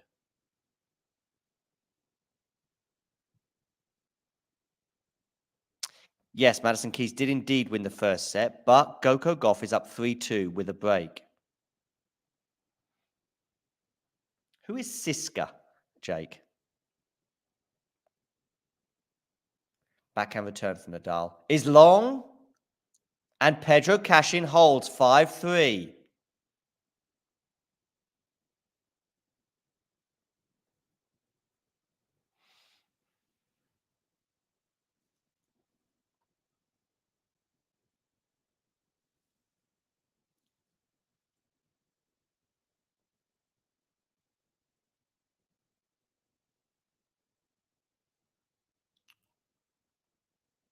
The Nadal box don't look too troubled. Maybe they're just enjoying the ride.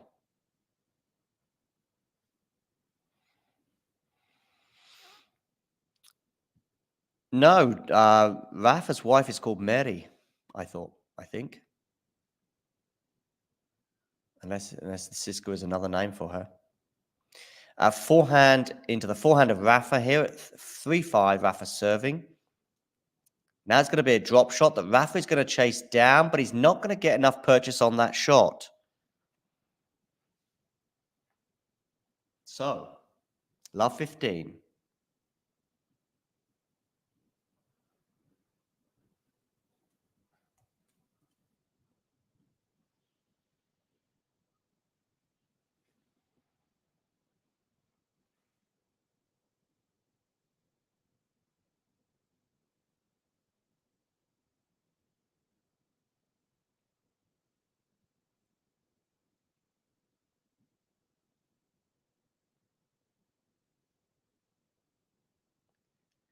Backhand return into the forehand of Rafa. Now on the backhand of Rafa, goes down the line. Cross court from Cachin. But he doesn't cash in, he cashes out. 15 all. Oh, and I see that Madison Keys has broken back, which is something Jakub Mensik is going to have to do if he's going to prolong his match with Felix Auger-Aliassime. In-form Felix, how about that? In the expressions we haven't used for quite some time. Forehand return here. Rafa on the backhand. Goes cross court. Could have gone down the line there. Ooh, Cachin did go down the line, but he cashed out. So it's 30-15. How many times can I use cash in and cash out on this stream?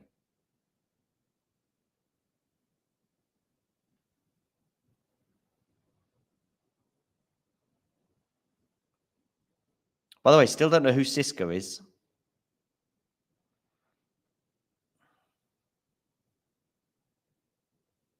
Rafa first serve into the net.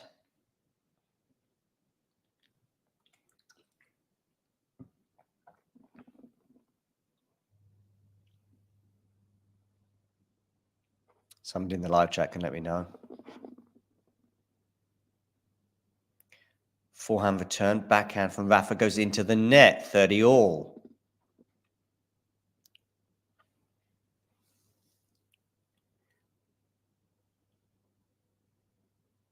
Oh, okay, Terry, thank you. Gotcha. Okay, 30 all. 2 points away now from sealing the set here, Pedro Cachin.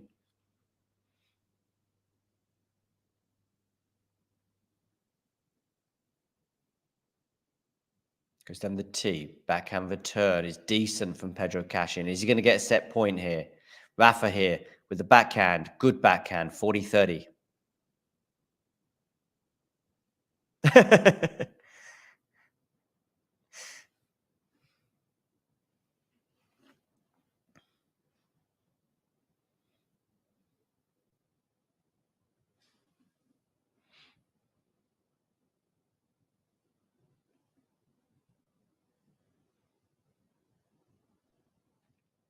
But the Damien's puns are even worse.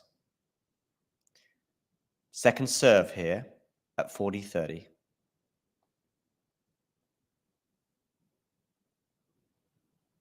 You'd think Rafa would rather get this done in straights. I mean, he just wants to win the match, I guess. Backhand return from Cachin. Now forehand from Rafa. Backhand Cachin. Forehand Rafa. Into the backhand of Pedro. Has Pedro gone long there? Yes, he has. And so we are at 4-5. Or 5-4 with Cachin about to serve for the second set against Rafa Nadal.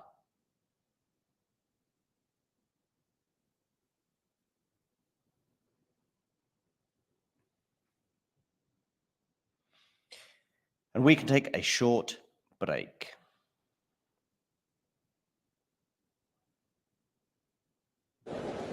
Ready.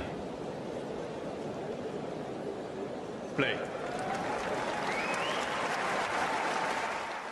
I want one more thing from you, Francisca. Can you look at the camera? And I want you to say, I am Francisco Jorge, and I am a friend of the show. Can you try it? I am Francisca Jorge, and I'm a friend. I'm a wait. Go. It's okay. I'm Francisca Jorge, and I'm a fan of the show. One more time. Can you say, I'm a friend of the show? Friend. Like amigo. Friend. A friend. So, because we joke, we have players come on all the time. They have no idea, but after they've been on, we say, oh, Yelena Ostapenko is a friend of the show. She has no idea. But so if we get you to say, I am Francisca Jorge, or how you say your name, and I am Francisca Jorge, and I'm a friend of the show. Perfect. Thanks, man. Just want you to do me one more thing. I want you to hold the microphone. I want you to look in the... Don't be nervous. I mean, listen, you've just beaten Yelena Ostapenko. I'm not nervous. No, you shouldn't be. If you can beat Ostapenko twice in one day, you can do this for sure. I want you to look at the camera and just say, hi, my name is, say your name, and then say, and I'm a friend of the show. Friend of the show? Yeah? Okay. Hi, my name is Susan, and I'm a friend of the show. Say your whole name for me. That's the only thing I want. Sorry. Surname too. No, you're doing great. You're doing cutting, great. huh? Yeah, I'll cut it up. Don't worry. Yeah. Hi, my name is Susan Leemans, and I'm a friend of the show. Cool. Thank you very much, Susan. You're welcome. Good luck for the rest of the tournament. And I will tag you on Instagram, and you can reject. I do have one more tiny thing, which is I want you to look into the camera. Yeah. I want you to say your name. Yes. And I want you to say, I am a friend of the show. I'm a friend of the show. Okay. Perfect, yeah. My name is Zainab Sammaz, and I'm a friend of the show. Boom. Yes. Okay. Thank you so much.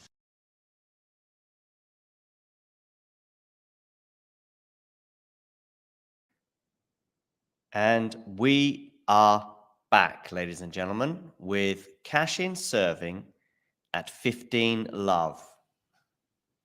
For some reason, the Felix match has frozen.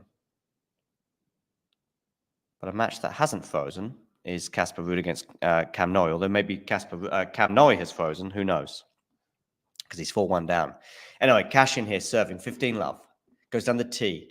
Rafa on the stretch. Is that going to land in? Yes, it is. So we're neutral in this rally, much to the relief of the Spaniard, after a really good first serve from Pedro Cachin. Now on the forehand of Nadal. He's gone wide there, has he? No, he hasn't. Sticking to keeping Cachin in that backhand corner, mixing it up, though, to the forehand of Pedro. Now to the backhand of Cachin. Again, he'll go to the backhand of Cachin. Unsurprisingly, Pedro goes big across court, but too big and wide, prompting a Bamos from Nadal. It's 15-all. Remember, he had love 30 in the previous Cachin serve.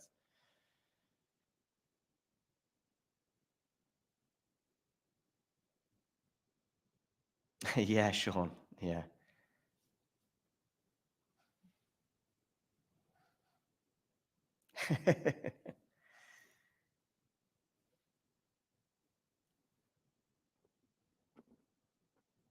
Forehand, backhand return there from Rafa. Lands in, but it was short, and Cachin punishes Rafa Nadal. 30-15. 2 points away from winning the first set. If he seals it, I think we know what Rafa Nadal is going to do, by the way.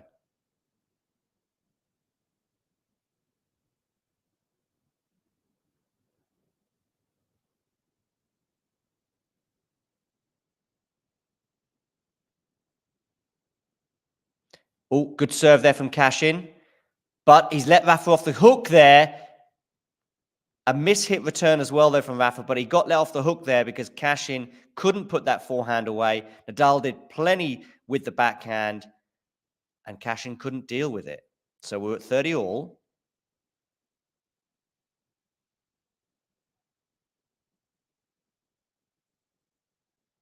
Felix versus Cachin. You mean like in the quarterfinal, would that be? Or the semi-final, maybe? Semi-final, I guess. Or you just thought Felix was playing Cachin yesterday? Oh, it's a double fault from Pedro Cachin. Inopportune moment. And it's 30-40 and a break point for Rafa Nadal. That was a gift. Will the Spaniard be unwrapping that gift and devouring it? Let's find out in the next few seconds. Break point, Rafa Nadal. Cachin to serve. 30-40. Down the tee, backhand return. Forehand Cachin. Backhand Rafa Nadal. No, it's not going to be a winner. I thought it was. Well done, Pedro Cachin. Lovely volley there, deuce.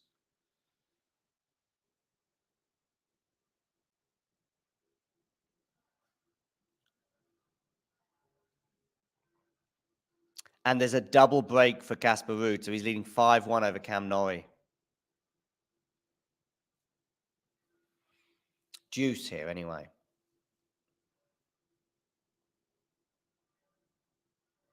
Backhand return from Rafa. Forehand winner from Pedro Cachin, and we have set point.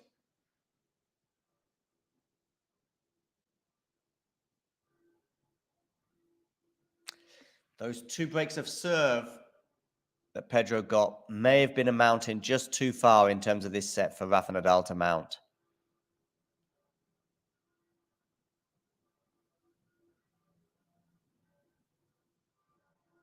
Okay, Cachin serves. Fault. Pretty far out as well, that one. Second serve. Hi, Ashley. It's a tame second serve. Rafa, though, can't punish it. But Cachin goes long on the forehand. That was a nervous, tight, tense forehand from Cachin.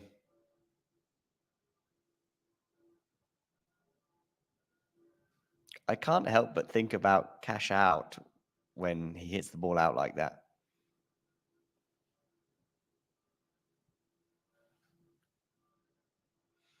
Deuce. Was going to go down the tee, which is a serve I think he should have done more in the first set. Yes, I am banging that drum, and it is a hill I will die on. Second serve. Backhand return from Rafa. Good forehand from Cachin. Now he's going to have a fairly easy put away, is he? Yes, and he does it. Advantage Cachin for another set point. Breathes out.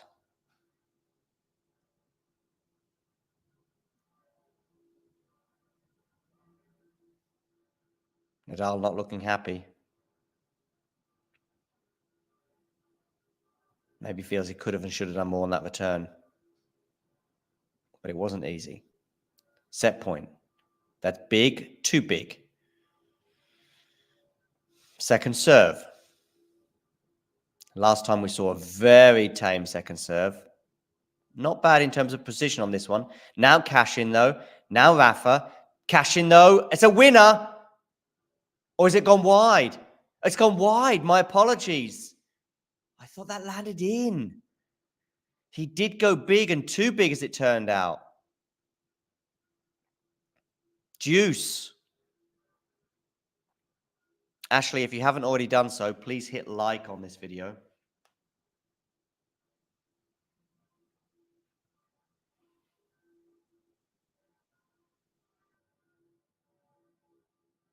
Oof, that serve was well wide.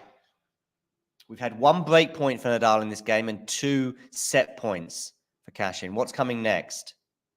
Backhand return from Rafa. It's not good enough, though. But Pedro, though, with the backhand, clips the net and lands out. And we have another break point for Rafael Nadal. Raul, the Spanish football legend, clapping his hands, as are pretty much everyone inside La Caja Mágica right now in the Manolo Santana Stadium. One or two people even putting their hands together, almost if they're praying. In fact, I do see a prayer, yeah. Okay. Advantage Nadal, break point. Pedro goes down the tits, a really good serve. And it's back to deuce. Needed that.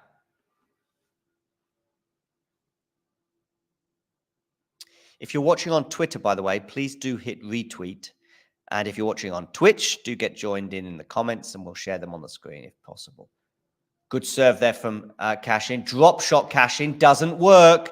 And we're going to have a third break point for Rafael Nadal. That time Nadal got much better purchase on that return. A much greater depth. Something he's been failing to do off some of the other serves from Pedro today. Anyway, or in this second set. Third break point for Rafael Nadal. Again, we're seeing clapped hands, but this in prayer motion in the crowd. First serve is into the net. That's exactly what Rafa will need.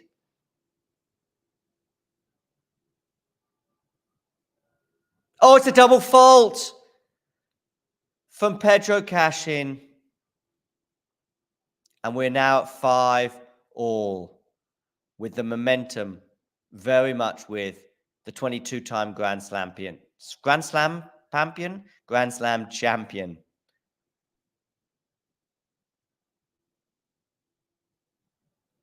Rafael Nadal.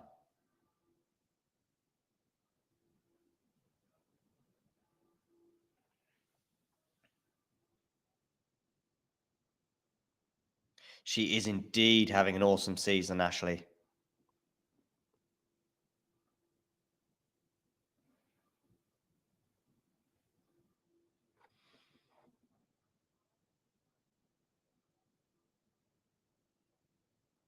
Okay, Nadal to serve. 5-all. Feels though he got out of jail there with that one.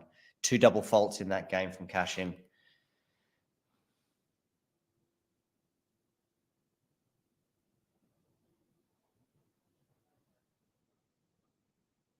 And some unforced errors there. Cachin pretty tight, I think.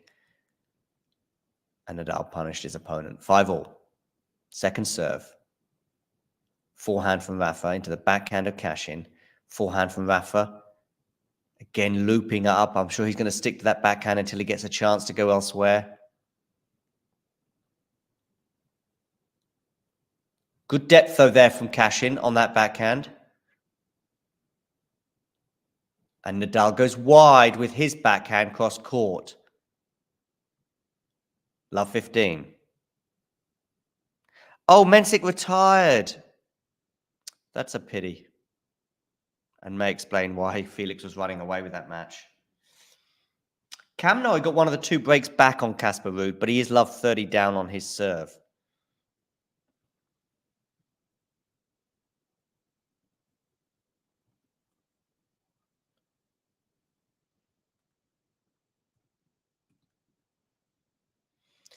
Nadal on his first serve, clips the net and goes wide.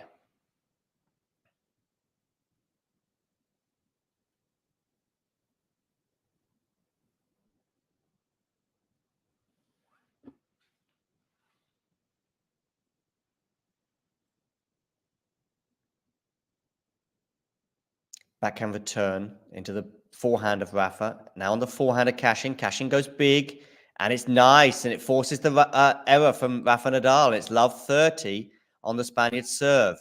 All that celebration at the break of serve there.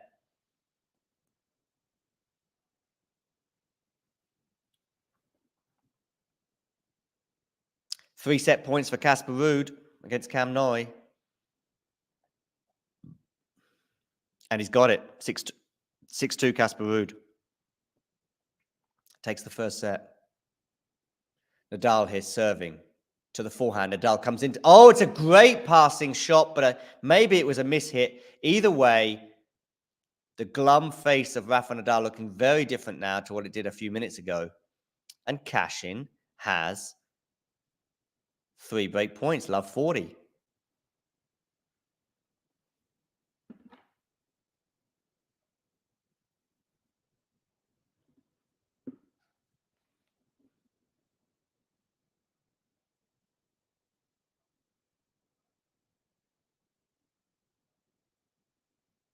Good serve there from Rafa, and it's enough to get to 15-40. Could have done with that kind of serve in one of the 2 previous points. Or one of the previous 3 points. 15-40. Still 2 break points here for Rafa Nadal to save. That loose shot that went into the tram lines, I think on the backhand side in the first point, will be particularly frustrating for him.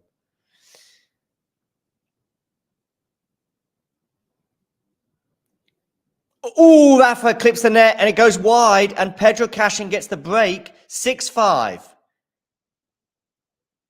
Rafa very annoyed with himself there.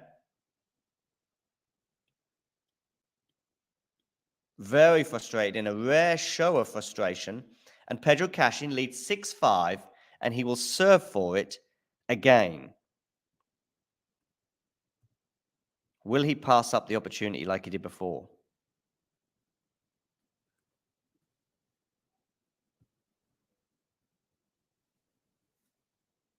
Nadal shaking his head.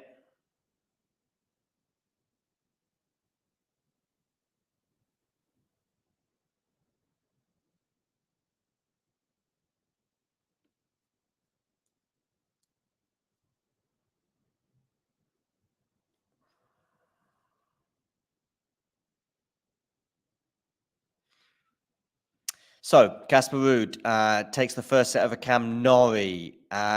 Let's have a quick look to see how some of the other matches are getting along. Jakub Mensik, unfortunately, he retired after 37 minutes of his particular clash against Felix Auger-Aliassime, with Felix up a set and a break. Just watching the conclusion of Cam Norrie against Casper Ruud, and Cam Norrie dumping a backhand into the net as only Cam Norrie can. Goff has won the second set, so Goff and Keys are into a third set.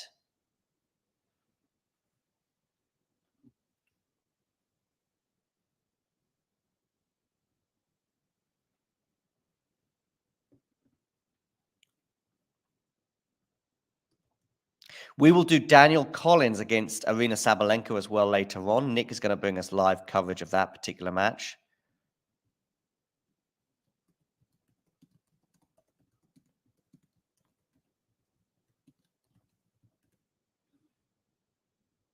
Anyway, Cachin here serving for the second set, for the second time.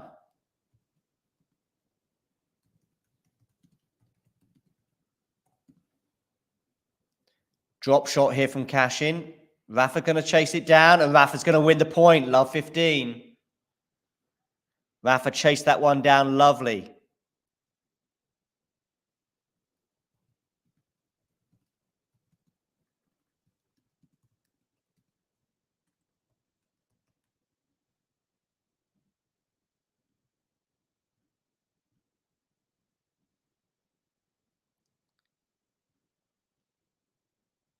So, love 15. Cachin serves down the tee. Backhand return from Rafa. Backhand of Cachin. Forehand from Rafa is phenomenal.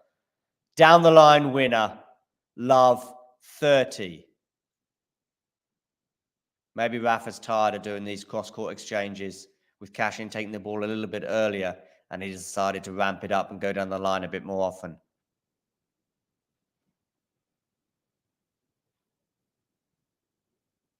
Okay, love 30 here on the Cachin serve.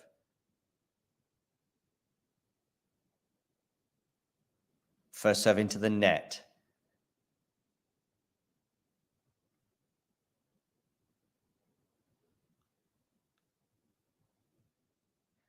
Backhand return from Rafa. Forehand Cachin looks pretty good, but Rafa defends pretty well. Rafa now on the forehand. Goes big down the line again, and he's got it. Love 40. Love 40. That time it wasn't an outright winner, but he won't care about that. Love 40 now. 3 break points to force the tie break.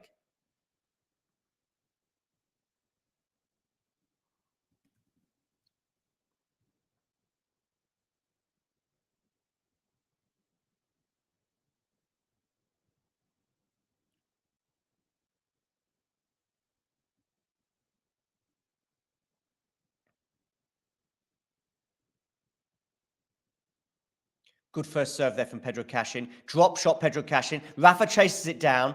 Not enough to win the point outright, but Rafa stays in the point. What is going on here with this point? Is Rafa going to win it from here? No, he's not. Yes, he is.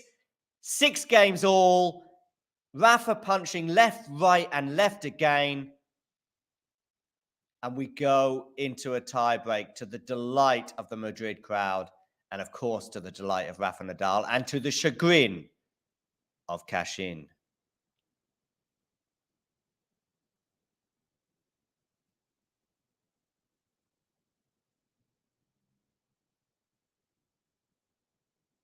Remember seeing that celebration in Australia a few years ago.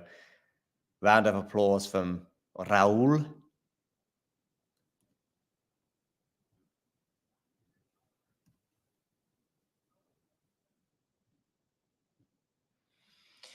So yeah, tune in later on as well for Sabalenka against Daniel Collins.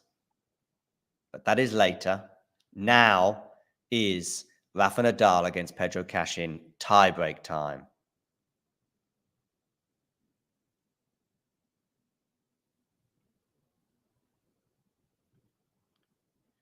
Forehand Rafa. Backhand Rafa goes wide. Just the execution. Wasn't a bad idea, but it just went wide. So a mini break advantage for Pedro Cachin in this tiebreak.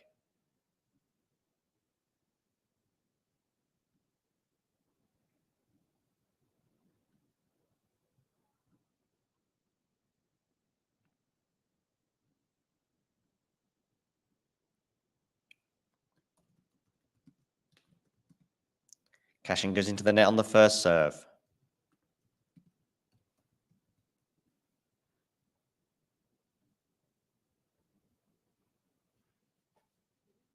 Forehand return from Rafa. Now on the forehands down the center of the court.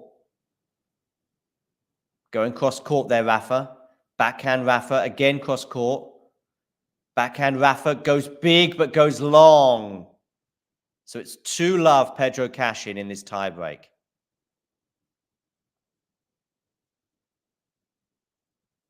Quite a few momentum swings in this tiebreak, or in this set, sorry. Remember, Pedro Cachin was up a double break. Rafa got one of those breaks back.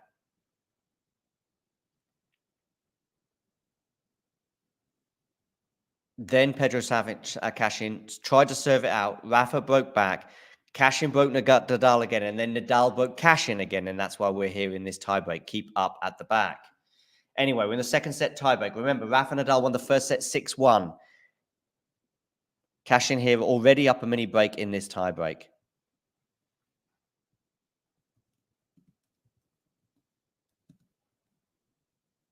Backhand return from Rafa. Forehand from Cachin. Backhand from Nadal into the backhand of Cachin. Cross court there from Rafa. Now it's on the forehand of Rafa from a fairly neutral position in the center of the court. And again, he has a similar shot. Cachin there ramping it up a little bit, though. Now it's Cachin on the backhand.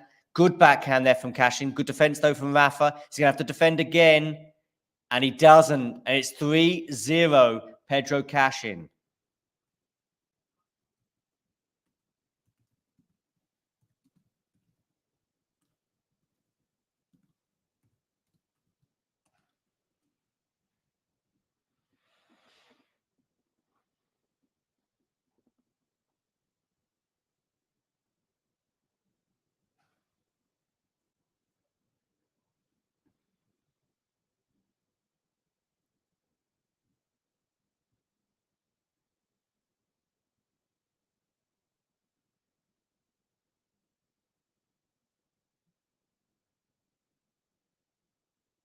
Backhand return from Pedro Cachin goes wide, 3-1.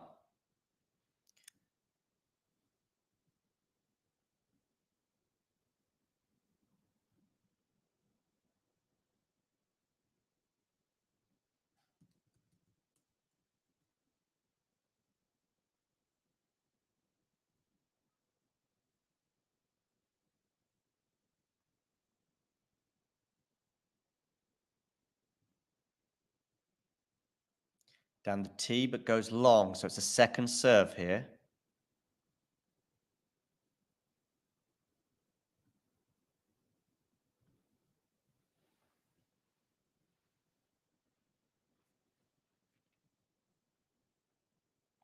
Forehand return from Cachin. Good depth on that forehand, but Nadal deals with it.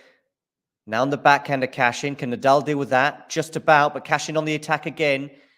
Nadal on the defense. Very much on the defense. Staying on the defense. Is this going to land in? Yes, it is. Now Nadal goes big. Now Nadal's back in the rally, but has he got the energy to stay in it? No. Cachin ramps up the intensity, and he leads 4-1 now. 4-1 Cachin with a double mini break advantage.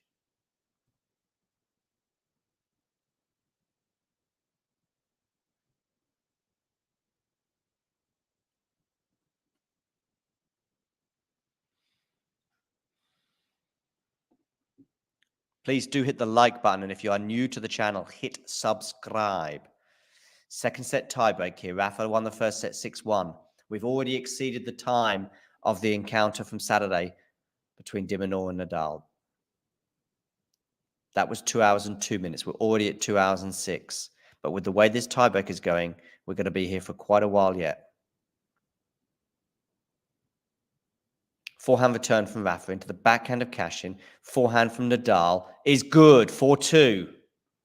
So one of those mini breaks has been recovered. At the change of ends, it's 4-2. 4-2, very different, of course, to 5-1. That's how significant every single point is in a tiebreak. So, Cachin serving at 4-2. Going to come to the live chat. It's been a while since I saw you guys. Sorry for this. Oh, okay. I didn't know about that, Terry.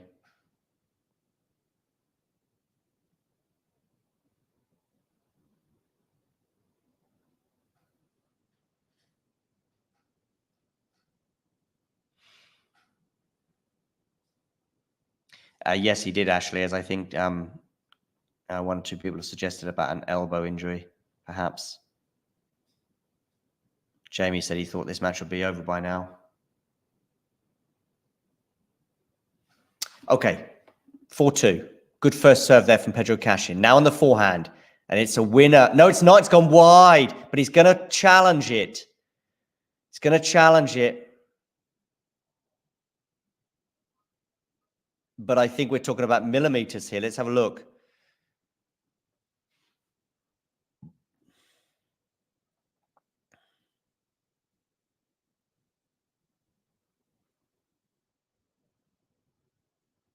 Isn't he challenging? I thought he was challenging.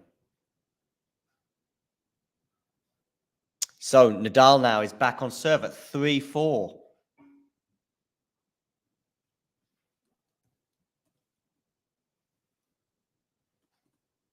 First serve lands in. It's a good first serve. And he puts the smash away, and 4-1 has soon become 4-all.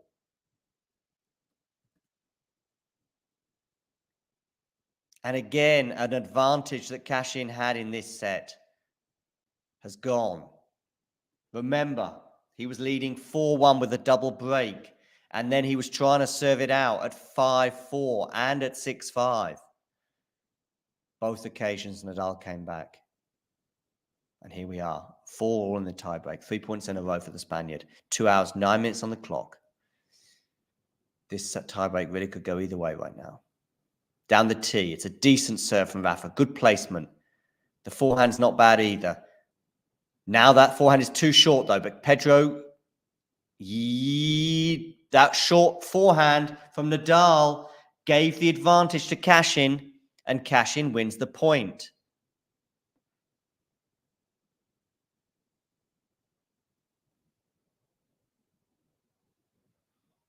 And so we have 5-4 Cachin.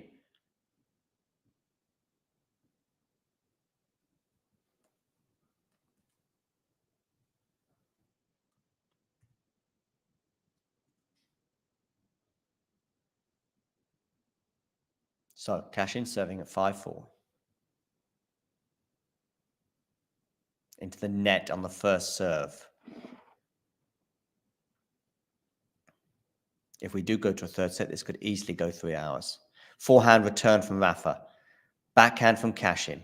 Forehand from Rafa into the backhand of Cachin, and Cachin cannot deal with it. That loopy, spinny, topspin forehand deceived Pedro, not for the first time, and he's not the first person to have been deceived by the Rafa topspin forehand, particularly on a clay court. 5 points, all with Cachin serving. So what that means is the next point will prompt either a match point or a set point. Second serve points won from both players in this set. Very, very low, around about a third. And it's going to be a second serve here. Cachin want to reverse that trend, that's for sure. Backhand return from Rafa. Forehand Pedro Cachin. Backhand Rafa Nadal. Forehand Pedro Cachin. Backhand Nadal into the backhand of Cachin. Nadal's loopy forehand, but that's a good shot there from Cachin. Nadal on the defensive. Nadal in big trouble here, and Cachin punishes him. 6-5. So we do have a set point for Pedro Cachin.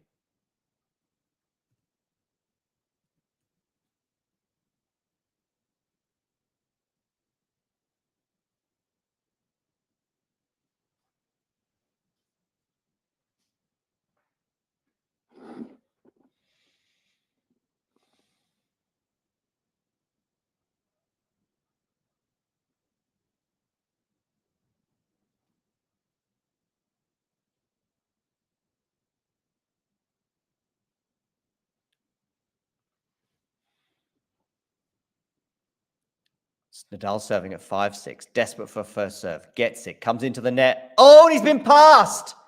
And now we have a punch of the air celebration from Pedro Cachin as he seals this second set.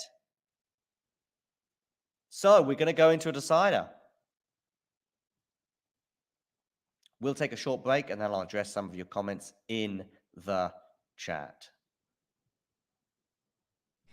Thanks for tuning into this watch along. While there's a break in play, here's a reminder to hit the like button, subscribe and click that notification bell. Your support helps to keep the channel going. While we're here, you can now become a member to enjoy perks including badges for the live chat, but also bonus material such as interviews with top players from both ATP and WTA tours.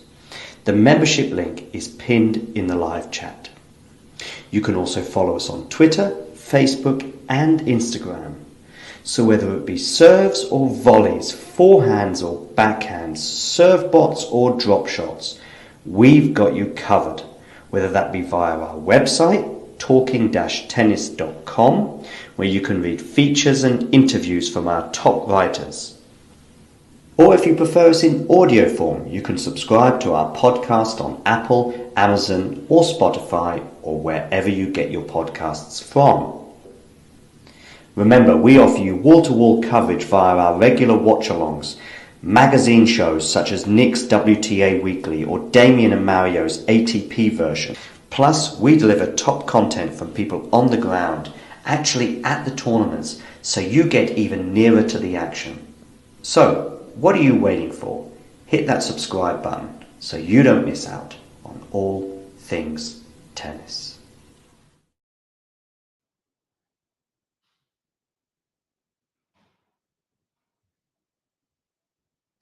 Just getting some grapes, ladies and gentlemen, just getting some grapes. Need to change this image, I would have thought, because it could be quite deceiving. I know the image I'm going to show you. So we're going to go into a third set. If Nadal's energy levels are fine, I make him the favorite. But that is the big question. That is the big question indeed. So looking at some of those second set stats, by the way, 12 winners off the racket of Rafa. But what is really impressive from Pedro is he's reversed his trend, where he was just hitting far too many unforced errors compared to winners. Right now, as you can see, reversed that trend, and none more so than on that set point when Rafa tried to do a serve volley and Pedro passed him.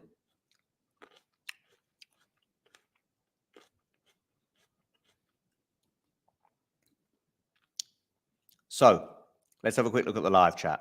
I have neglected you. I apologize, but was keen to keep an eye on the match itself. Just wow, says Jake. Kind of the opposite, says Terry.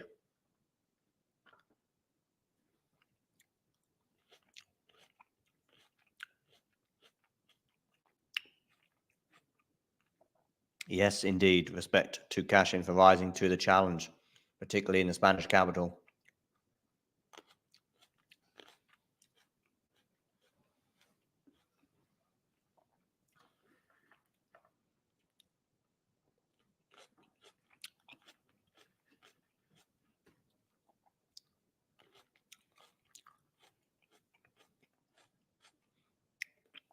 Anyway, for those of you just tuning in on YouTube, please do hit the like button.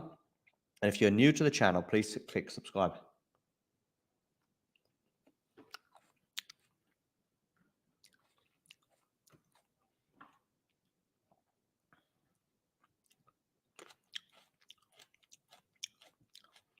If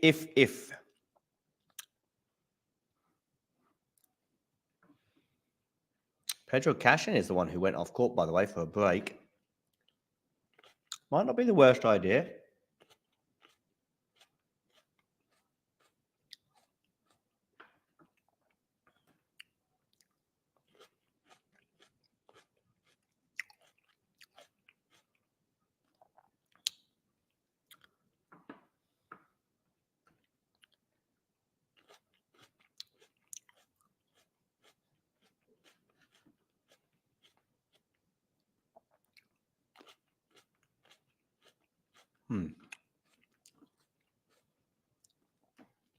Anyway, back here on Mano Santana is Pedro Cachin.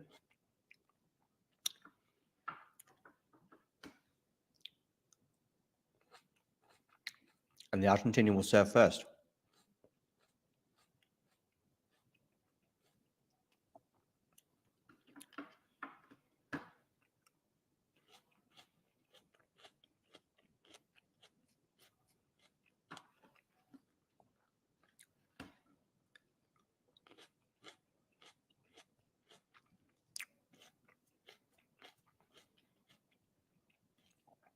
So, into a third set we go. Maybe I should adjust the...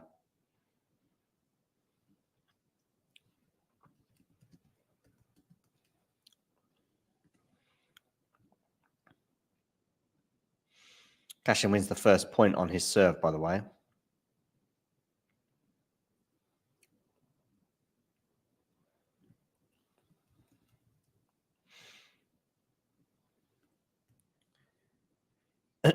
Just make some quick technical adjustments.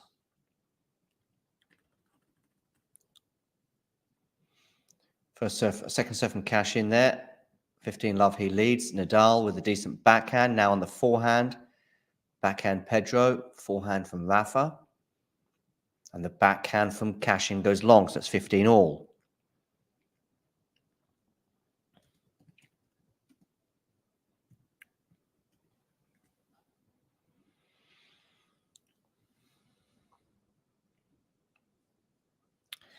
I did think that when we went into that tiebreak, especially at 4 all, Cachin did very well.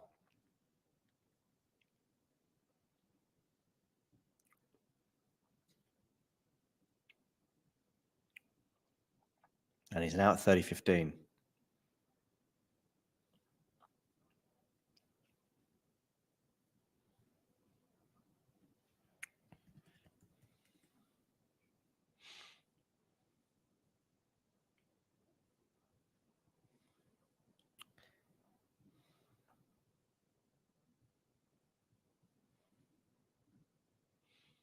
And Nadal errs, so it's 40-15 here on the Cachin serve. Argentina will be keen for a quick hold.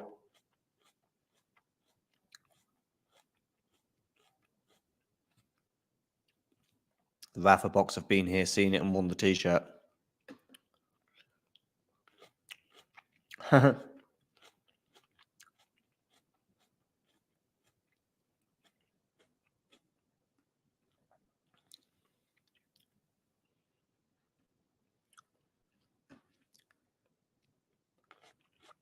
You mean like how many forehands has Rafa hit, for example? Or oh, a nice forehand winner there from Rafa Nadal, 40-30.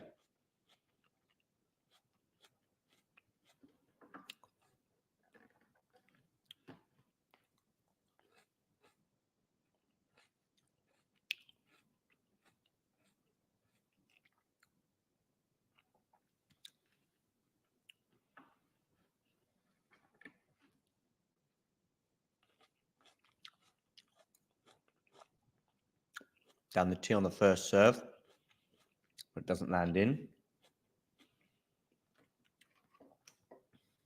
Second serve, Rafa Nadal forehand return is good. And it lands out from Cachin. And from what was a comfortable position at 40-15, is now a much more uncomfortable deuce.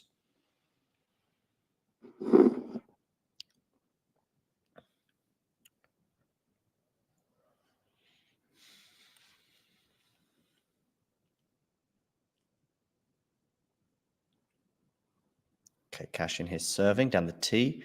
Forehand return. Forehand from Cachin. Backhand slice from Rafa. Going to give a run around forehand there for Cachin. Cachin with a drop shot. Doesn't work. And we have a break point in this first game for Nadal. 3 points in a row for the Spaniard.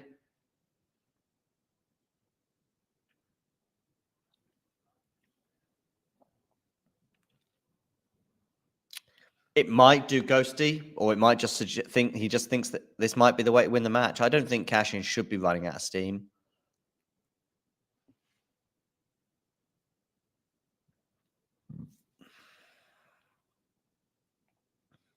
Good serve there, but lucky Rafa gets a net cord. Now it's Cachin's turn to get a lucky net cord. Now it's Rafa on the forehand. What a run around forehand that is from Rafa Nadal. Much to his relief. Just check out the footwork on this run around forehand, by the way. Holds his hand up to apologize for that net cord.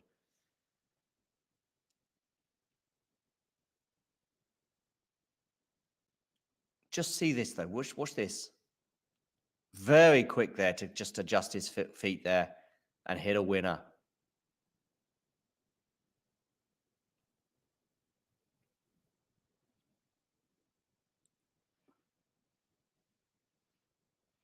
And Rafa Nadal leads 1-0.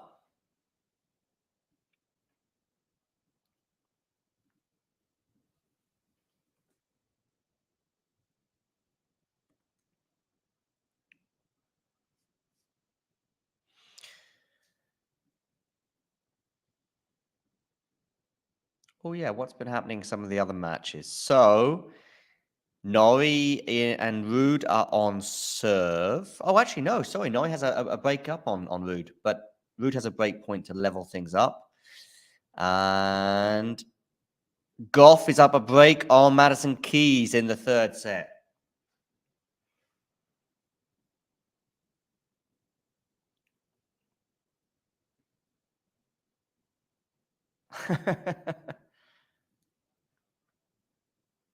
I don't think he's doing it on purpose, Jamie.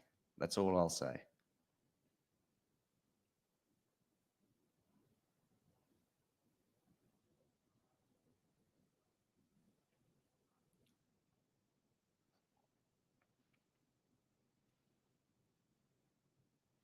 Okay, Nadal here to the backhand, forehand Rafa.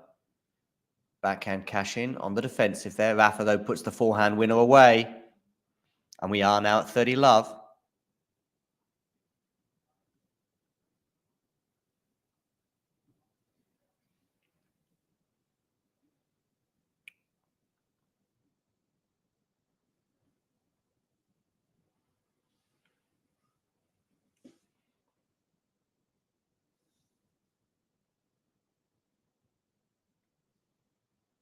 Goes down the tee, Rafa there at 30-love.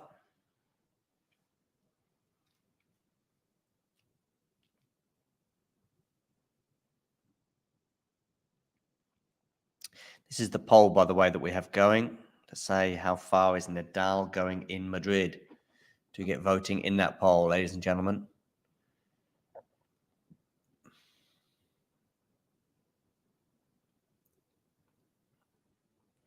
Cachin goes wide, and we've got 3 game points here for Rafa Nadal. He's certainly getting more match practice, that's for sure. But I hope to get even more by playing another round. But 17% of you thought he would lose to Cachin today. Another 14% have him going out to Lehetsko in the next round. That's who he would play if he wins.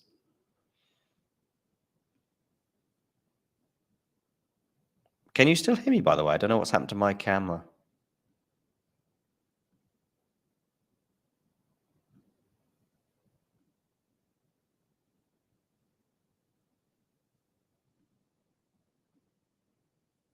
Hopefully my camera will reappear.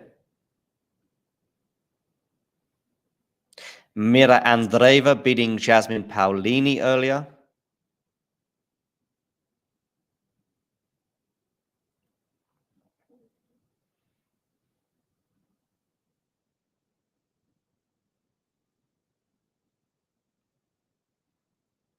Okay, good that you can still hear me, Anne. That's good. Fair enough.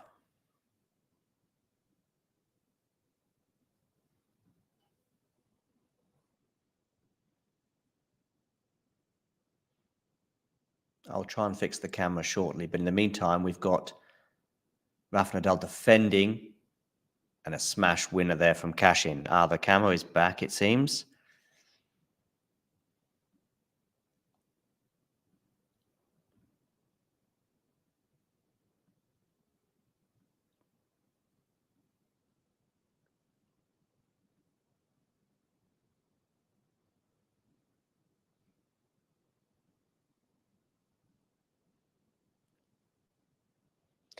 Into the net on the first serve here. So it's love 2. I should really check, correct the scoreboard. Cachin serving here at 15 love. Backhand from Cachin goes down the line. Nadal on the defensive, but defending pretty well. And it lands on the line, that one from Rafa. Rafa goes for the drop shot, now comes into the net. He's going to put this one away, surely. No, he doesn't.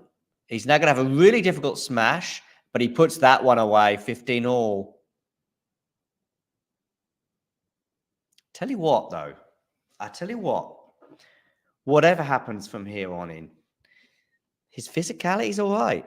You know, though, just watching that smash where he's absolutely on the stretch.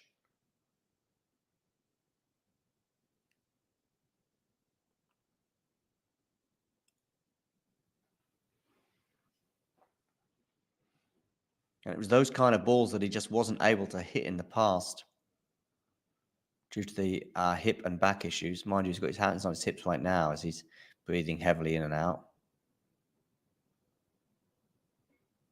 Oh, what's happening with Pedro? I think he's going to...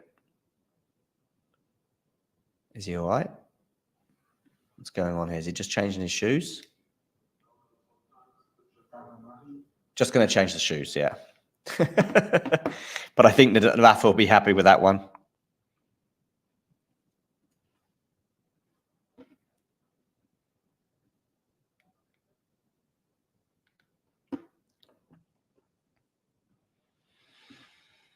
Yeah.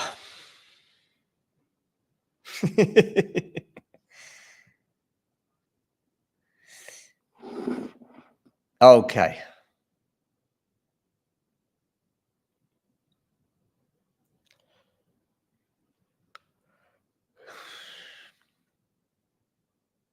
So whether he's burned a hole in his shoes there, I don't know. But either way, he's changed them, or he's changing them, I should say.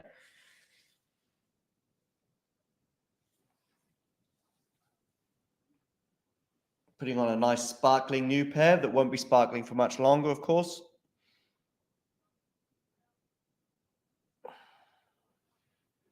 Hey, Nolan.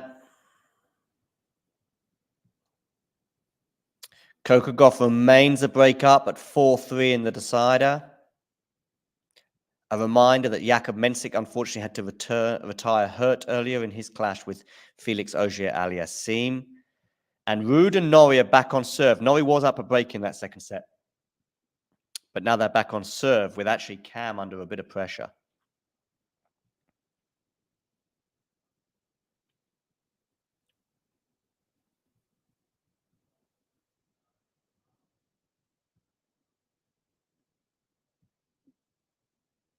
Okay, 15 all here on the Cachin serve.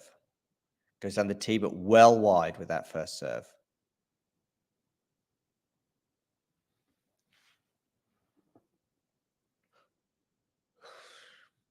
And it's a double fault.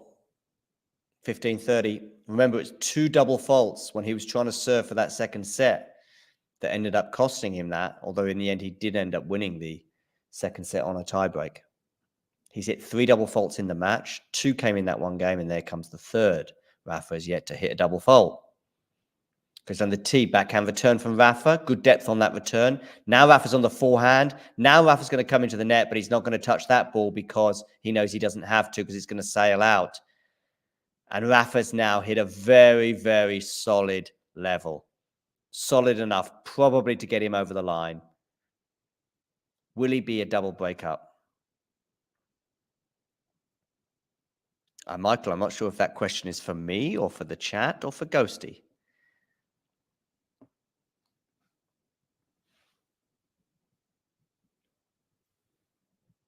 So, 2 break points here for Rafa Nadal for a 3-love lead.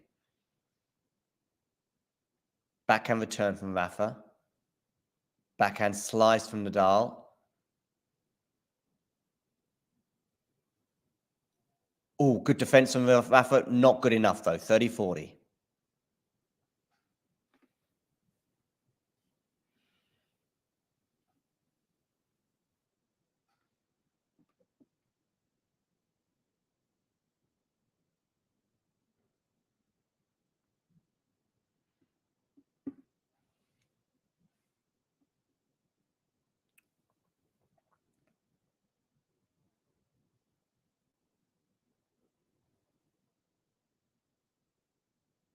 Backhand return from Nadal. Drop shot from Cachin. It's not going to be enough for an outright winner, but Rafa's going to put that little response out. Hands on hips, Rafa Nadal. Deuce.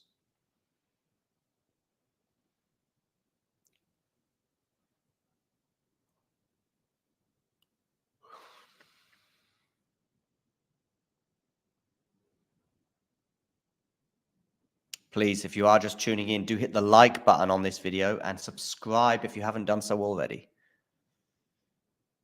Okay, Nadal, backhand return is long, and we're going to have a game point here for Cachin as he seeks to just keep that to 1 break difference. That's 3 points in a row for the Argentinian.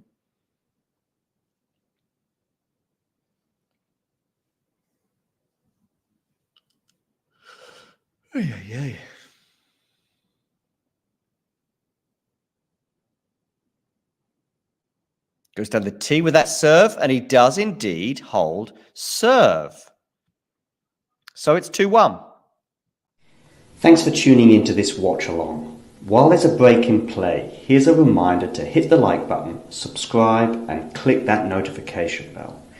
Your support helps to keep the channel going. While we're here, you can now become a member to enjoy perks including badges for the live chat, but also bonus material such as interviews with top players from both ATP and WTA tours. The membership link is pinned in the live chat. You can also follow us on Twitter, Facebook and Instagram. So whether it be serves or volleys, forehands or backhands, serve bots or drop shots, we've got you covered, whether that be via our website, talking-tennis.com, where you can read features and interviews from our top writers.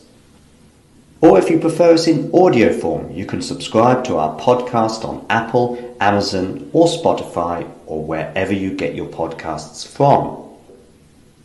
Remember, we offer you wall-to-wall coverage via our regular watch-alongs, magazine shows such as Nick's WTA Weekly or Damien and Mario's ATP version.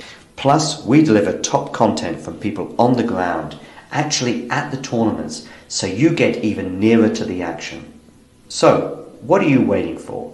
Hit that subscribe button so you don't miss out on all things tennis. All things tennis indeed, and when we say on the ground, we mean it. I will be on the ground the week after next, I believe, in Huerash for a challenger, and then I'll also be at the WTA 500 in Strasbourg just before the French Open. Absolutely, I do, Nerlan. Absolutely, I do. Michael, I think she's not winning Madrid. And I have seen nothing from Danielle to suggest that she's going to win this tournament. She's doing well. She's beating opponents that I think she should beat. Oh, Rafa there with a forehand into the net that really he should be putting away. Love 15.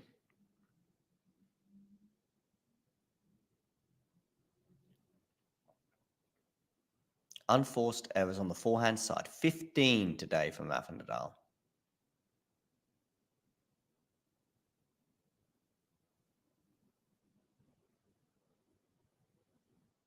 Good serve there from Rafa, but it's not enough to win the point outright. And another unforced error, and we're at love 30.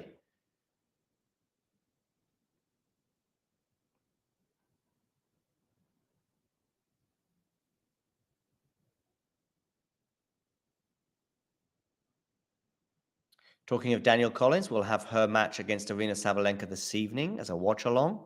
So make sure you join Nick for that one.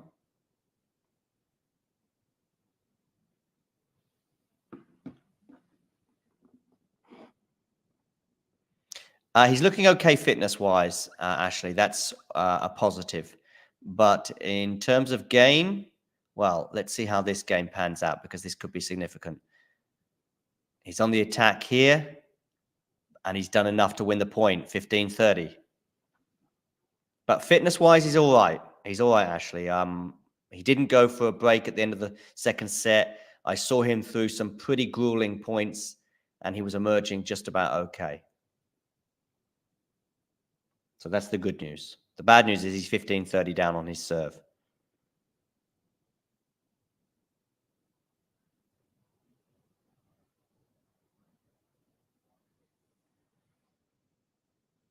Nadal goes down the middle on that first serve, but it's actually landed out.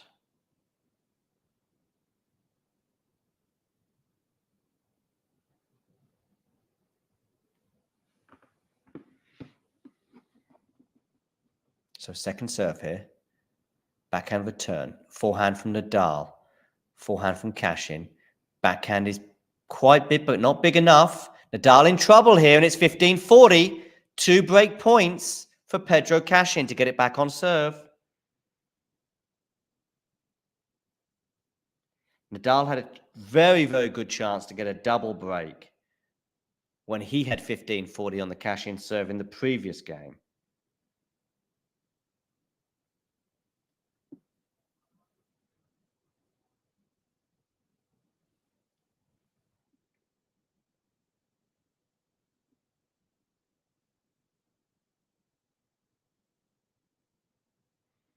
Okay, now into the rally. Forehand from Rafa.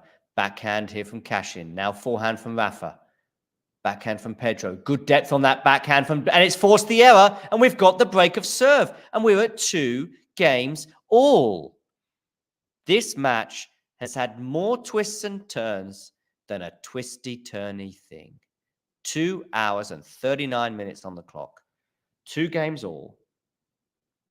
Who saw this a couple of minutes ago when Rafa was threatening a double break?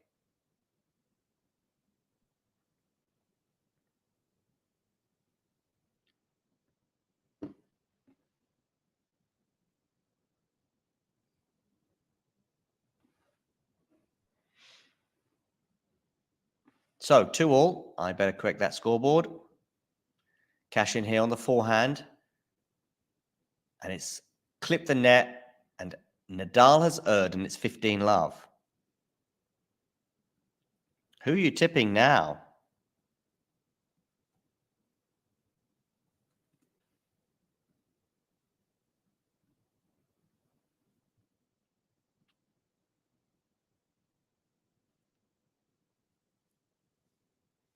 Cachin to serve. Forehand return from Rafa.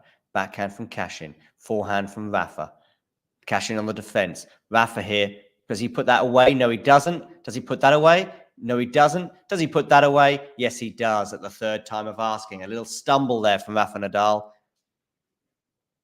But most importantly, he won the point at the 3rd time of asking. 15 all.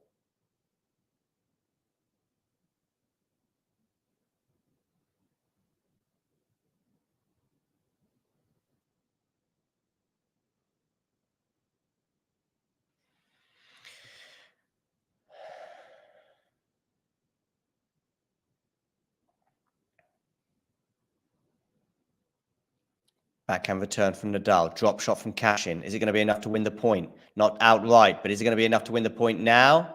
No, because he's gone long with the attempted lob. Rafa didn't chase it down. I guess he knew that was going to go long.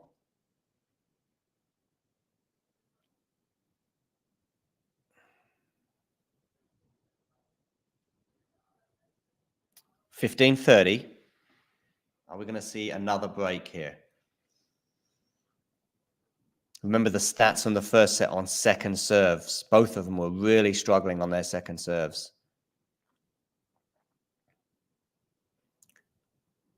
But it's a first serve from Pedro Cachin. 30 all. Game point or break point is next. For those of you just tuning in, please hit the like button. If you're watching on YouTube and you've not already done so, please click subscribe. And if you're watching on Twitter, give us a retweet, please. First serve from Cachin goes into the net.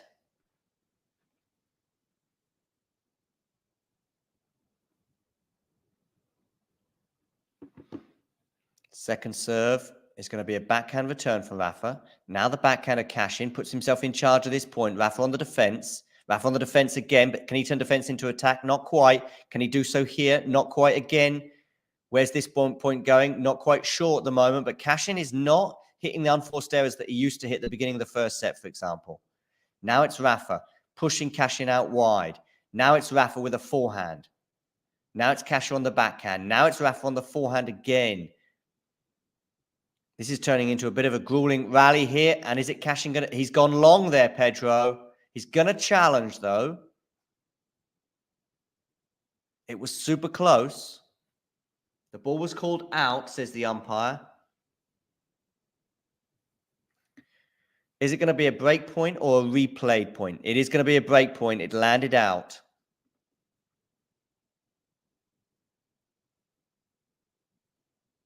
$30-40. Break point, Rafa Nadal.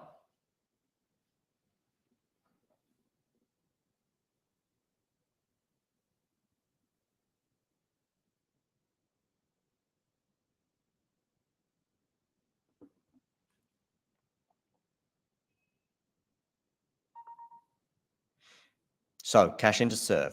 Desperate for a first serve. Gets it. Backhand return from Rafa. Forehand from Cachin. Backhand from Rafa. Now Rafa's going to chase down this drop shot. And he chases it down with venom. And he puts the backhand away. It's a winner. 3-2 he leads.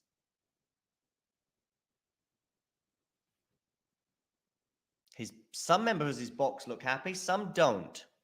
I think that maybe now it's going to be the time to really keep an eye on Rafa's fitness and his physicality.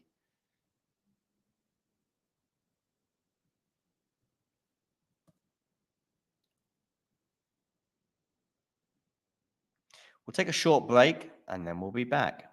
You've been to the French Open final. Your breakthrough, at least standout result at the beginning of your career, was on grass against Venus. Mm-hmm. You've been very solid on the hard courts. Mm-hmm. Is there a slam in particular that you go, I think that's, if I'm going to get one, the first one might come here, there, or where? Well, I don't know. I mean, everyone, I'm like, I think this is the first one. So I don't know. I mean, obviously now going to the French, I do have a lot of confidence on this surface. But I'm not really thinking about that. I feel like, in the past I was, and it gave me some like defeats that I feel like I shouldn't have lost, maybe more so my head. So going in now, I mean, I feel like, everyone could be the one, but I think I have to just take it a match at a time and just feel it out and enjoy it. I think when you focus too much on the destination, you don't enjoy the journey there. So now I want to focus more on the journey, and if the destination gets there, that's great. Well, the destination is not there for Coco Gauff today. She shanks a forehand, not for the first time in her career, and she loses to Madison Keys in what looks like a fairly epic encounter. Regarding epic encounters, we've got an epic encounter here on Manolo Santana Stadium, where Rafa Nadal has once again eked out an advantage in this set. He leads 3-2 with a break of serve, and he will be serving with new balls.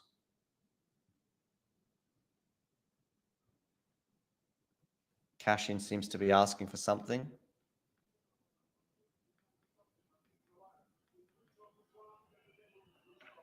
It's about the lights, I think. He would like. They seem to be annoying him.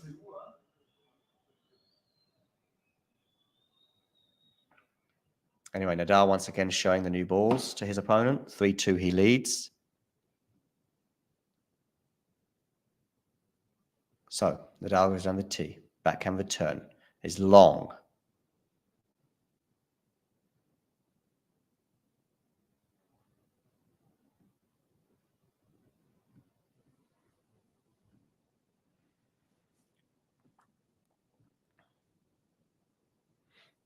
$15 Nadal will be desperate for a comfortable hold here as he looks to conserve his energy for the last few games of this match. Forehand from Rafa. Comes into the net. Puts the volley away. He does. That's a sumptuous volley there from Rafa Nadal. As I say, I think he's quite keen to keep these points pretty short.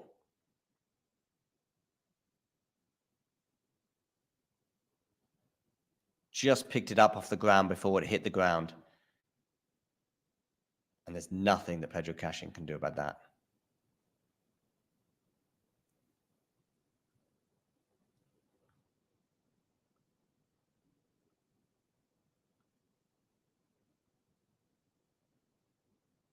And Cachin goes long on the return. So it's 40-love and 3 game points for Rafael Nadal.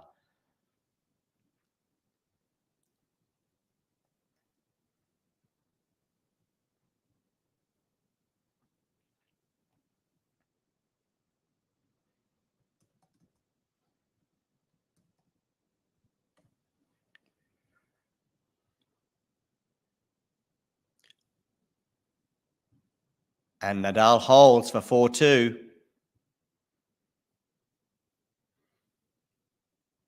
Very comfortable to love.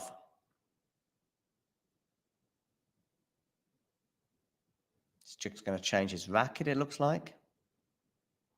So, yes, a quick reminder of some of the results that have already occurred today. Madison Keys winning 6-4 in the third set. She was down a break in that set.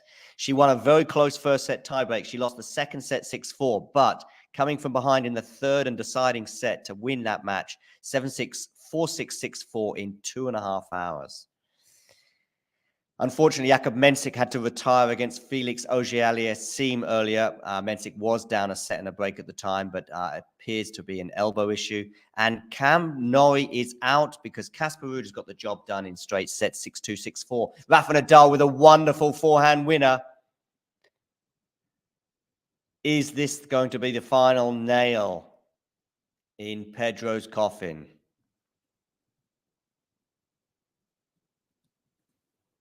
Remember, Nadal did have a chance to get a double breakup in this set.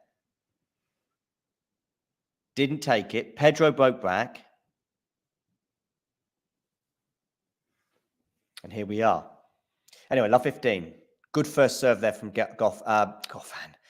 And Nadal dumps a backhand into the net. 15-all. Shakes his head once again. Not for the first time today, Rafa Nadal. But he is leading 4-2 with a break here in this deciding set. 15-all on the Pedro Cachin serve.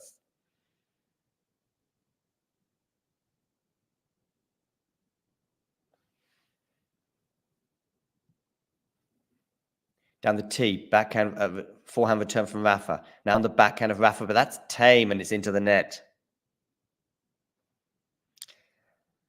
Well, Ghosty, maybe. But for me, it's sort of par for the course with him right now. I mean, he's a better player, and he's a better player on this surface than Cam Norrie. That's where we're at.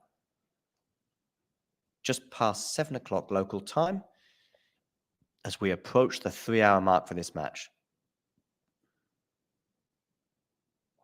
Cachin down the tee. Rafa gets a racket on it. It does land in, though, to be fair. Good depth there, though, from Pedro. He's going to challenge this. It's been called out. So let's see. It's been called out. So we're 30-all. If this lands in, it'll be interesting to see if he replays the point because Rafa got his racket on it, but didn't hit it over the net.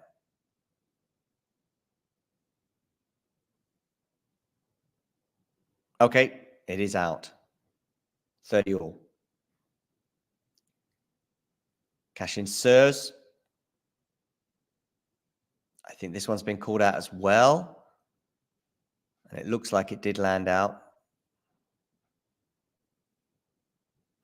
For some reason, we're not getting the visuals.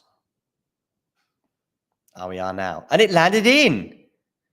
So it's an ace for Pedro Cachin. Nadal smiles and shakes his head. The mark on the court doesn't look like it landed in, but here we are. 40-30, Pedro Cachin, 2-4.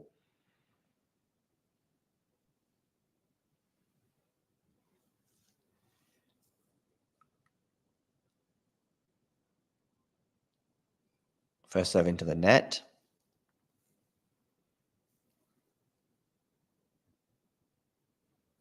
Second serve. Forehand return from Rafa.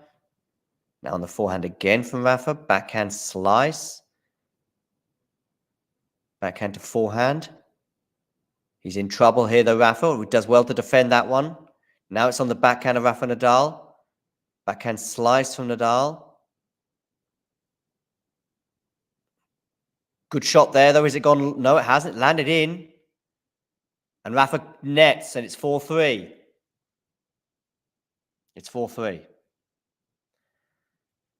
Whew.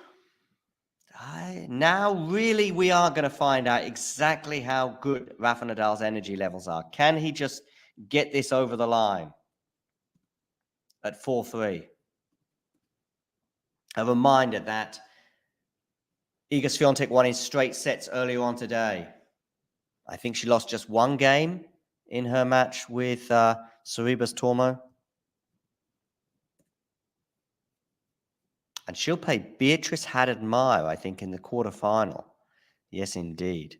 Because Haddad-Maia beat Maria Sakkari in straight sets earlier. And Haddad-Maia has a 4-0 record against the Greek. Please, if you're watching on Twitter, please hit the retweet button. And also get in the comment section and join in the party. If you're watching on YouTube, also get in the comment section, of course, but make sure you hit the like button. And if you are new to the channel, click that subscribe button just below the screen, and you'll see this wonderful little ticker, tick, tick over.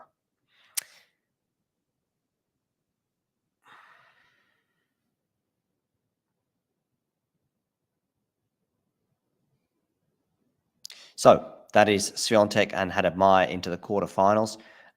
Which one of these two players is going to make it through? Well, another player who's also in the quarterfinals is Madison Keys after a wonderful 3-set win over Coco Gauff.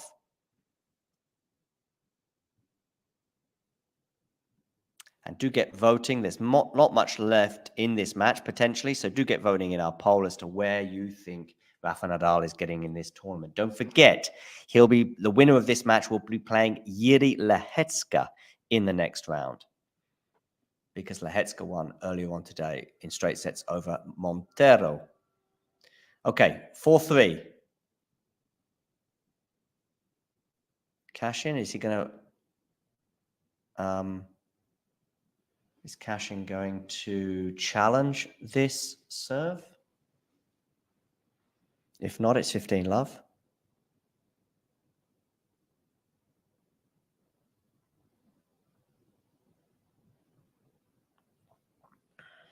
Okay, Rafa, where are you going with this one? You're going down the tee, forehand. No, it must have clipped the net, so we're going to get another first serve here.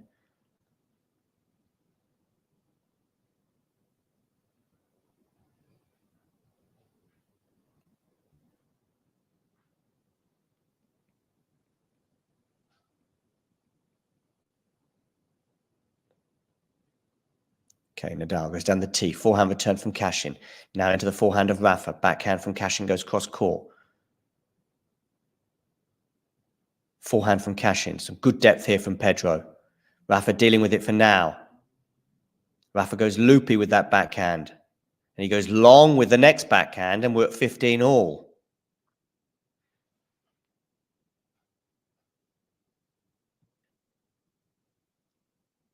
Also, if you're tuning in on Instagram, feel free to get in the comments as well.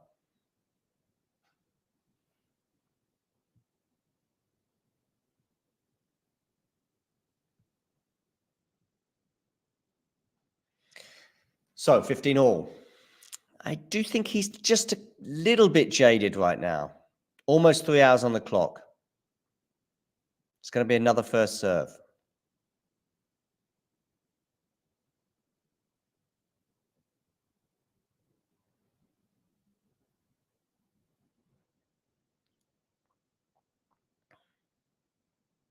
Oh no, I didn't realize about Goff with the double faults, Matthew. But as you're here, can you hit the like button? Goes down the T there, Rafa. Oh, it's not going to win in the point, though. And he's not won the point yet. So this could get very interesting. Good depth there from Goffin. Not good depth from Rafa. Now he goes a bit bigger on this one, Rafa.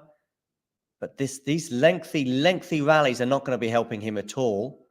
Is he going to put this one away? No, he's not. The rally continues. Goes cross court.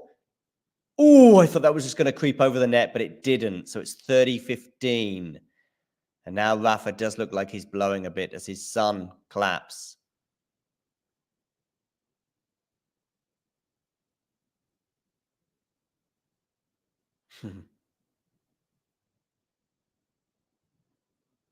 I heard Nadal say in a press conference the other day that it's going to be a pity that his son will probably never remember him actually playing tennis. No, Matthew, I wouldn't say he's doing that at all. He's not been just feeding Rafa and then hoping that Rafa coughs up an error. Not at all. He's been playing some, at times, aggressive tennis. It was the first 3 or 4 games, Cachin was just awful.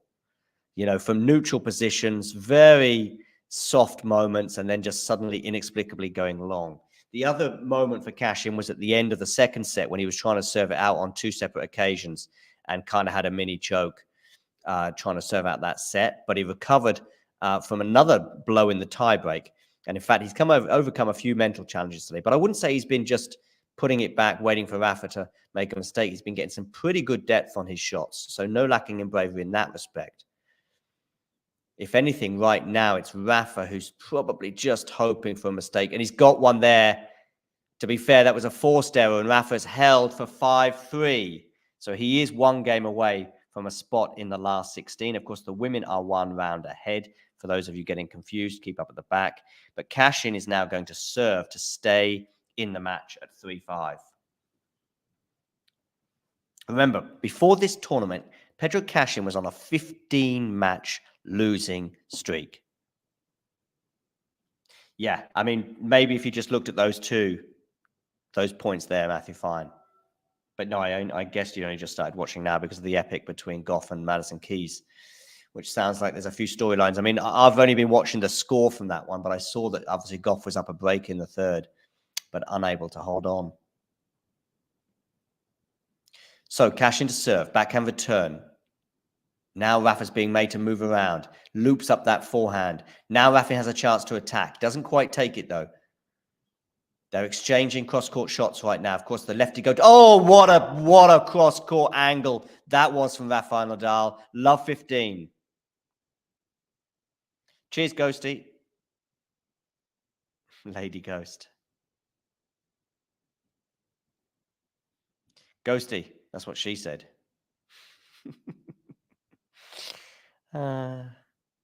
Okay. 3-5, love 15 after that sensational cross-court winner there from Rafael Nadal.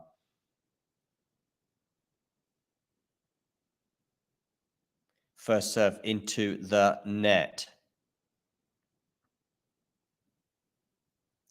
Do get voting in our poll, Matthew in particular, if you've just joined, as to where you think Rafa Nadal's getting in this Oh, what a return that is. I haven't seen a return like that one before off the Cachin serve there. Rafa just went sort of a little bit loopy down the line, but it was so well placed that Pedro was not going to get close to it. It almost felt like a rally shot rather than a service return. Perhaps that says something about the Cachin serve on that one.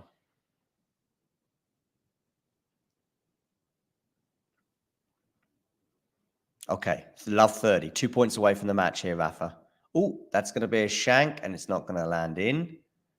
So it's going to be 15-30. Mistimed that one. Much to the chagrin of Rafa Nadal and much to the delight of Pedro Cachin. You don't get that on the tennis channel. Okay, 15-30. Tips the net and goes long.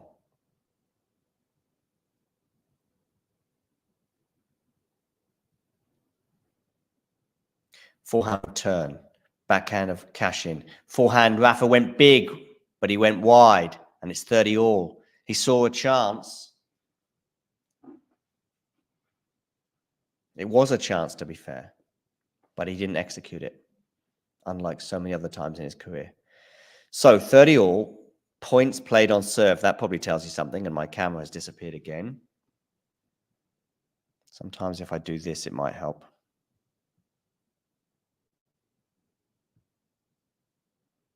Okay, backhand here from Cachin. Now on the forehand of Rafa. Now the forehand of Cachin. Backhand Rafa staying in this rally. Drop shot, but Rafa's going to get this one. But is he going to get it with purchase? Not enough to win the point just yet. But now Cachin's back in it, and that's going to land out. So we've got a match point for Rafael Nadal at 30-40 after a little bit of cat and mouse there at the net.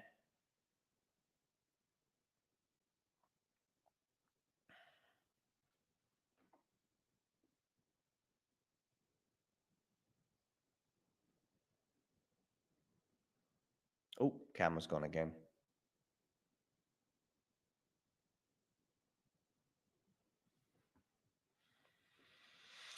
We might do it later tonight, Jake. I don't know if we probably won't do it now, but we'll do something later on tonight, I think. I hope that we can do a show at the end of the day's play, and we'll probably break down a lot of these matches.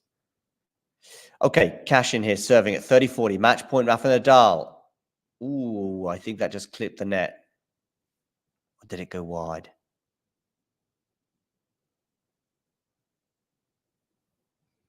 (30-40) match point on the Cachin serve. Where are you going with this serve? You are going down the tee, but you're going long. So it's going to be a second serve.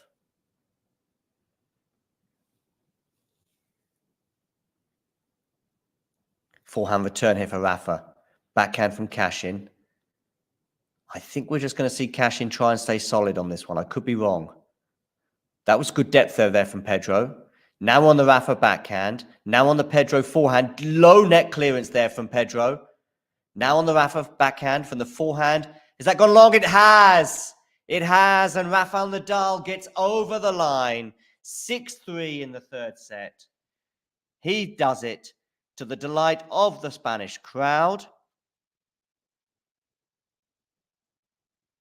Cachin there, just having a chat with him at the net. I don't know what about.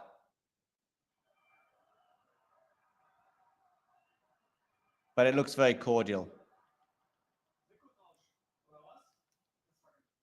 Anyway, Rafael Nadal has sealed his spot in the next round of the Madrid Open, much to his delight and the delight, of course, of the home crowd. There is his family. His son is there looking perplexed.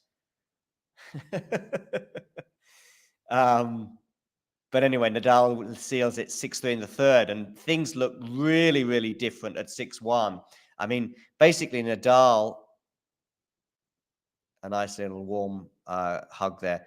Nadal winning that first set 6-1, and also doing so with 3 breaks of serve because Pedro was trying to stay in the set at 1-5 and couldn't do so. The first 3 or 4 games, Pedro was spraying errors left, right, and center, and Rafa wasn't having to do very much. And really, that was probably the story of the first set, with Rafa being nothing more than solid. But the second set, things changed and got very interesting. Pedro got an early break, I think, to go 1-love up. He waves to the crowd. Looks like they're pretty pleased as he takes his pair of shoes off that also got damaged, it seemed like. And Rafa giving him an applause. It's a very nice exchange between the two players. And he's getting an applause from everyone there, Pedro Cachin. He really did put up a great fight today. It turned into an epic match, and he was partly responsible for that in the second set when Rafa maybe did go down a notch or two, and it needed him to go down a double break at 4-1 in that second set for Rafa really to pick things up again. And once he did pick things up again, though, things looked a bit dodgy for Pedro, as basically he tried to serve it out at 5-4 because Rafa got one of the breaks back. He didn't serve it out, and in doing so, he double faulted twice. And there was also a couple of other unforced errors in that particular game. But quickly, he gets another break, 6-5, serving forward again. Rafa breaks to love, and we go into a tie break, and it just felt like all the momentum was with Nadal. The crowd was there, and fist pumps all over. Just having a quick look at some of the match stats now as well. We've got 36 winners off the racket of Rafa Nadal and 30 off the racket of Pedro Cachin. 32 unforced errors from Rafa. Pretty tight, these stats, as you can see. 32 unforced errors from Rafa Nadal and 41 from the Argentinian. Anyway, we went into that tiebreak, as I was saying, with a lot of that momentum and all, of course, the crowd support behind the Spaniard. But Cachin not just ekes out, but has a very commanding 4-1 lead that actually became 4-2 at the change of ends and then soon became 4-all. So once again, Rafa, for the third time, is sort of mounting an incredible comeback in that set, but also perhaps a mini collapse from Pedro Cachin. Cachin did really well to withstand that and end up taking the tiebreak on I think a first serve Rafa serve and volley attempt, as Rafa tried to serve and volley it, but Cachin passed him incredibly. So we then go into a third set. Rafa gets the early break. Cachin breaks back. Was it always high quality from both players? No. Did it always feel like it was on Rafa's racket? Probably yes.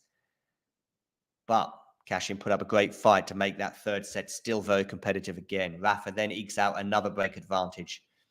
And that was one he didn't cede before eventually breaking again. There were some real shots from Rafa today, for sure. And he'll probably appreciate the 3 hours plus on court, bearing in mind he's had two straight sets matches here, and he had two straight sets matches as well in Barcelona. One in victory, one in defeat to Minaur, which of course he avenged on Saturday.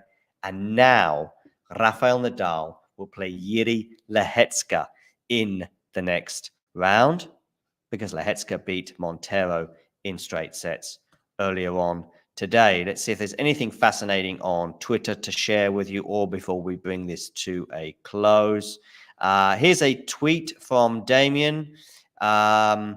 Cachin's altitude success, including 5 wins in Madrid. Remember, of course, he was on a 15-match losing streak coming into this tournament, but he's won 2 matches back-to-back. Let's hope that this loss today for Cachin isn't the first of another 15 to come. Anyway, Cachin's altitude success, including 5 wins in Madrid, last 2 editions, was usually built on some very strong performances behind his serve. Against Nadal, it wasn't much damage. Let's have a quick listen to Rafa Nadal now. This match was an up and down. How do you feel about your tennis? Well, some moments good, some moments not good.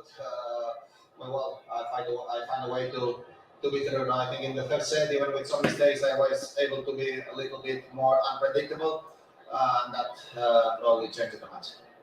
You've talked about your physical struggles over the last few months. When you're on this court, how much of the experience is pleasure and how much is it pain? No, now enjoying. No, let's see how I wake up tomorrow. No, I don't know. I mean, day by day, enjoying the fact that play at home means everything to me, and just trying my best to keep dreaming. No, and tomorrow is another day to keep dreaming, playing in front of this amazing crowd, and that for me, it's everything. See you back tomorrow. Thank you. There we go. So Rafa Nadal does indeed go through. But yes, tweet there from Damien regarding Cachin's serve not being quite as effective today. But it was built against Nadal. It wasn't doing much damage, and he basically had to try to somehow beat Rafa from neutral. Not a bad effort, and made it memorable. Indeed, Damien. What about that? Made it memorable. Damien Kust. All-time win-loss record at ATP Masters 1000s. Rafa Nadal now is on 409 wins and 88 losses. It's actually exactly the same number of losses as Novak Djokovic, but Djokovic is 6 wins behind on 403. Hence Nadal, at least for now, it does feel very much like it's for now. he's on top of that particular tree. Of course, Novak Djokovic is not here in the Spanish capital. He's keeping his powder dry for most likely Rome. Here's a tweet from the US Open Twitter account, just putting up the scoreline for you there, ladies and gentlemen, so you can see that. Just having a quick glance through the Twitter sphere. Obviously, get voting in our poll, but of course, the first option now is no longer applicable. So unlucky if you vote for that one. But do you see him losing to Lehecka in the next round, or do you see him going even deeper? Do get voting there. Of course, Casper Ruud is in the same half.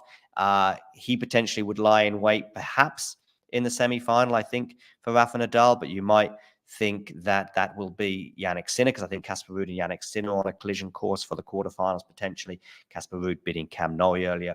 A potential quarterfinalist for Rafa Nadal, should he beat Lehecka, would very much be Daniel Medvedev, who beat Sebi Korda in 3 sets earlier. So that is to come in the future.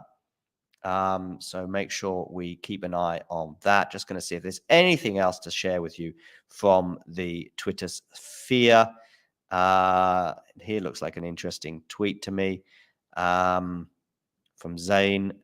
On the 29th of April 2002, a 15-year-old Rafa Nadal wins his first ATP match at the Mallorca Open in Spain. 22 years later, a 37-year-old Rafael Nadal wins his 1,074th ATP match at the Madrid Masters in Spain. I think that deserves a retweet. Nice one, Zain. Hopefully you get a few more followers from that. So there he is as a 15-year-old on the left and as a 37-year-old on the right. And he's a 37-year-old who is through to the next round of the Madrid Masters, where he'll play Jiří Lehecka. Okay, that brings this episode to a close. Please do make sure you tune in again in a couple of hours to Nick, who will be bringing us live commentary of Danielle Collins in her match with Aryna Sabalenka. So that is to come later on this evening. So make sure you keep an eye out for that one. In fact, I'm going to post that link in the live chat right now, but it should also pop up at the end of this video as well. Indeed, Terry, was a nice tweet. Good on Rafa. It's nice to see him playing so well in Spain, says Ashley, and thanks as well, Terry. Terry, they were also suggesting that was stressful. And of course, Ozan saying the king of clay. Just have one final quick look at Twitter to see if there is something else to show you, particularly if there's a nice image on offer. I think I did show, or I did tweet out some of those stats as well from the match as a whole. Let's see if I can find those now. Yeah, here we go. So that's the stats from the match. But of course, the most important one is that Rafael Nadal won in 3 sets. 6-1, 6-7, 6-3. Thanks for tuning in, and you know the drill. If you enjoyed this video, make sure you hit that like button. Don't forget to subscribe and click that notification bell so you don't miss out on all things tennis.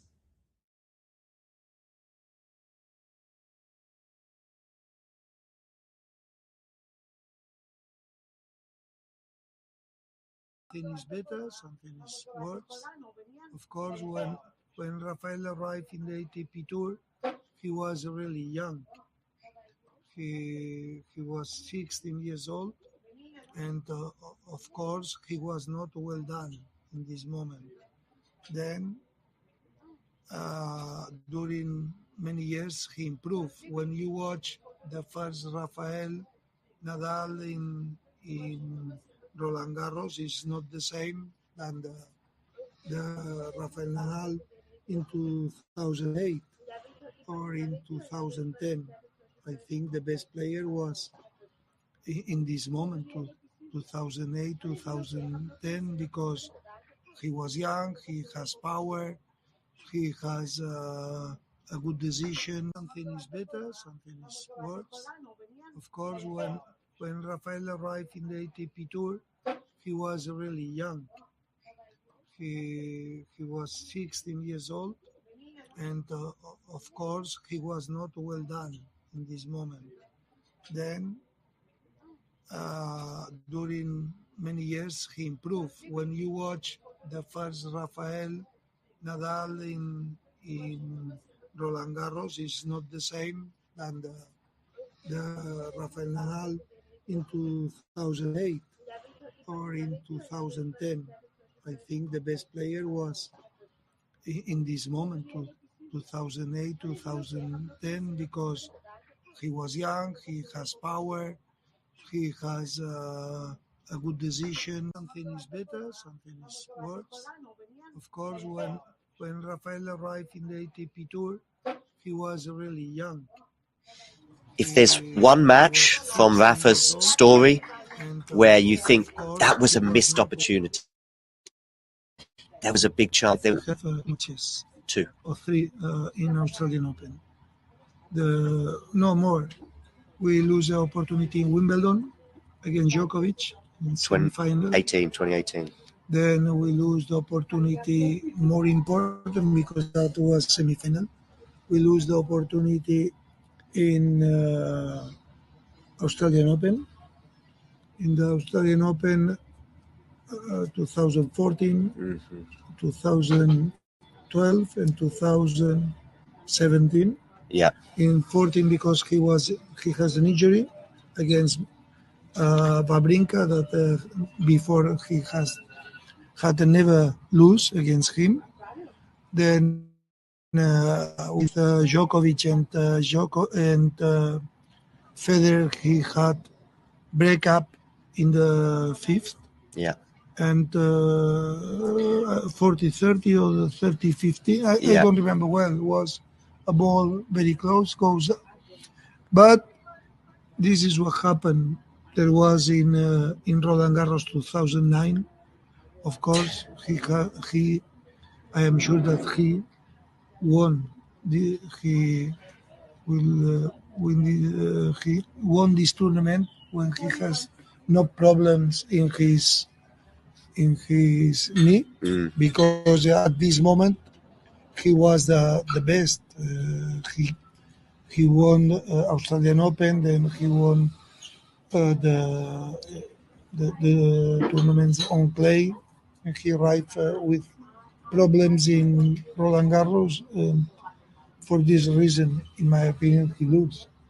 But if you enjoyed this video, make sure you hit that like button. Don't forget to subscribe and click that notification bell so you don't miss out on all things tennis.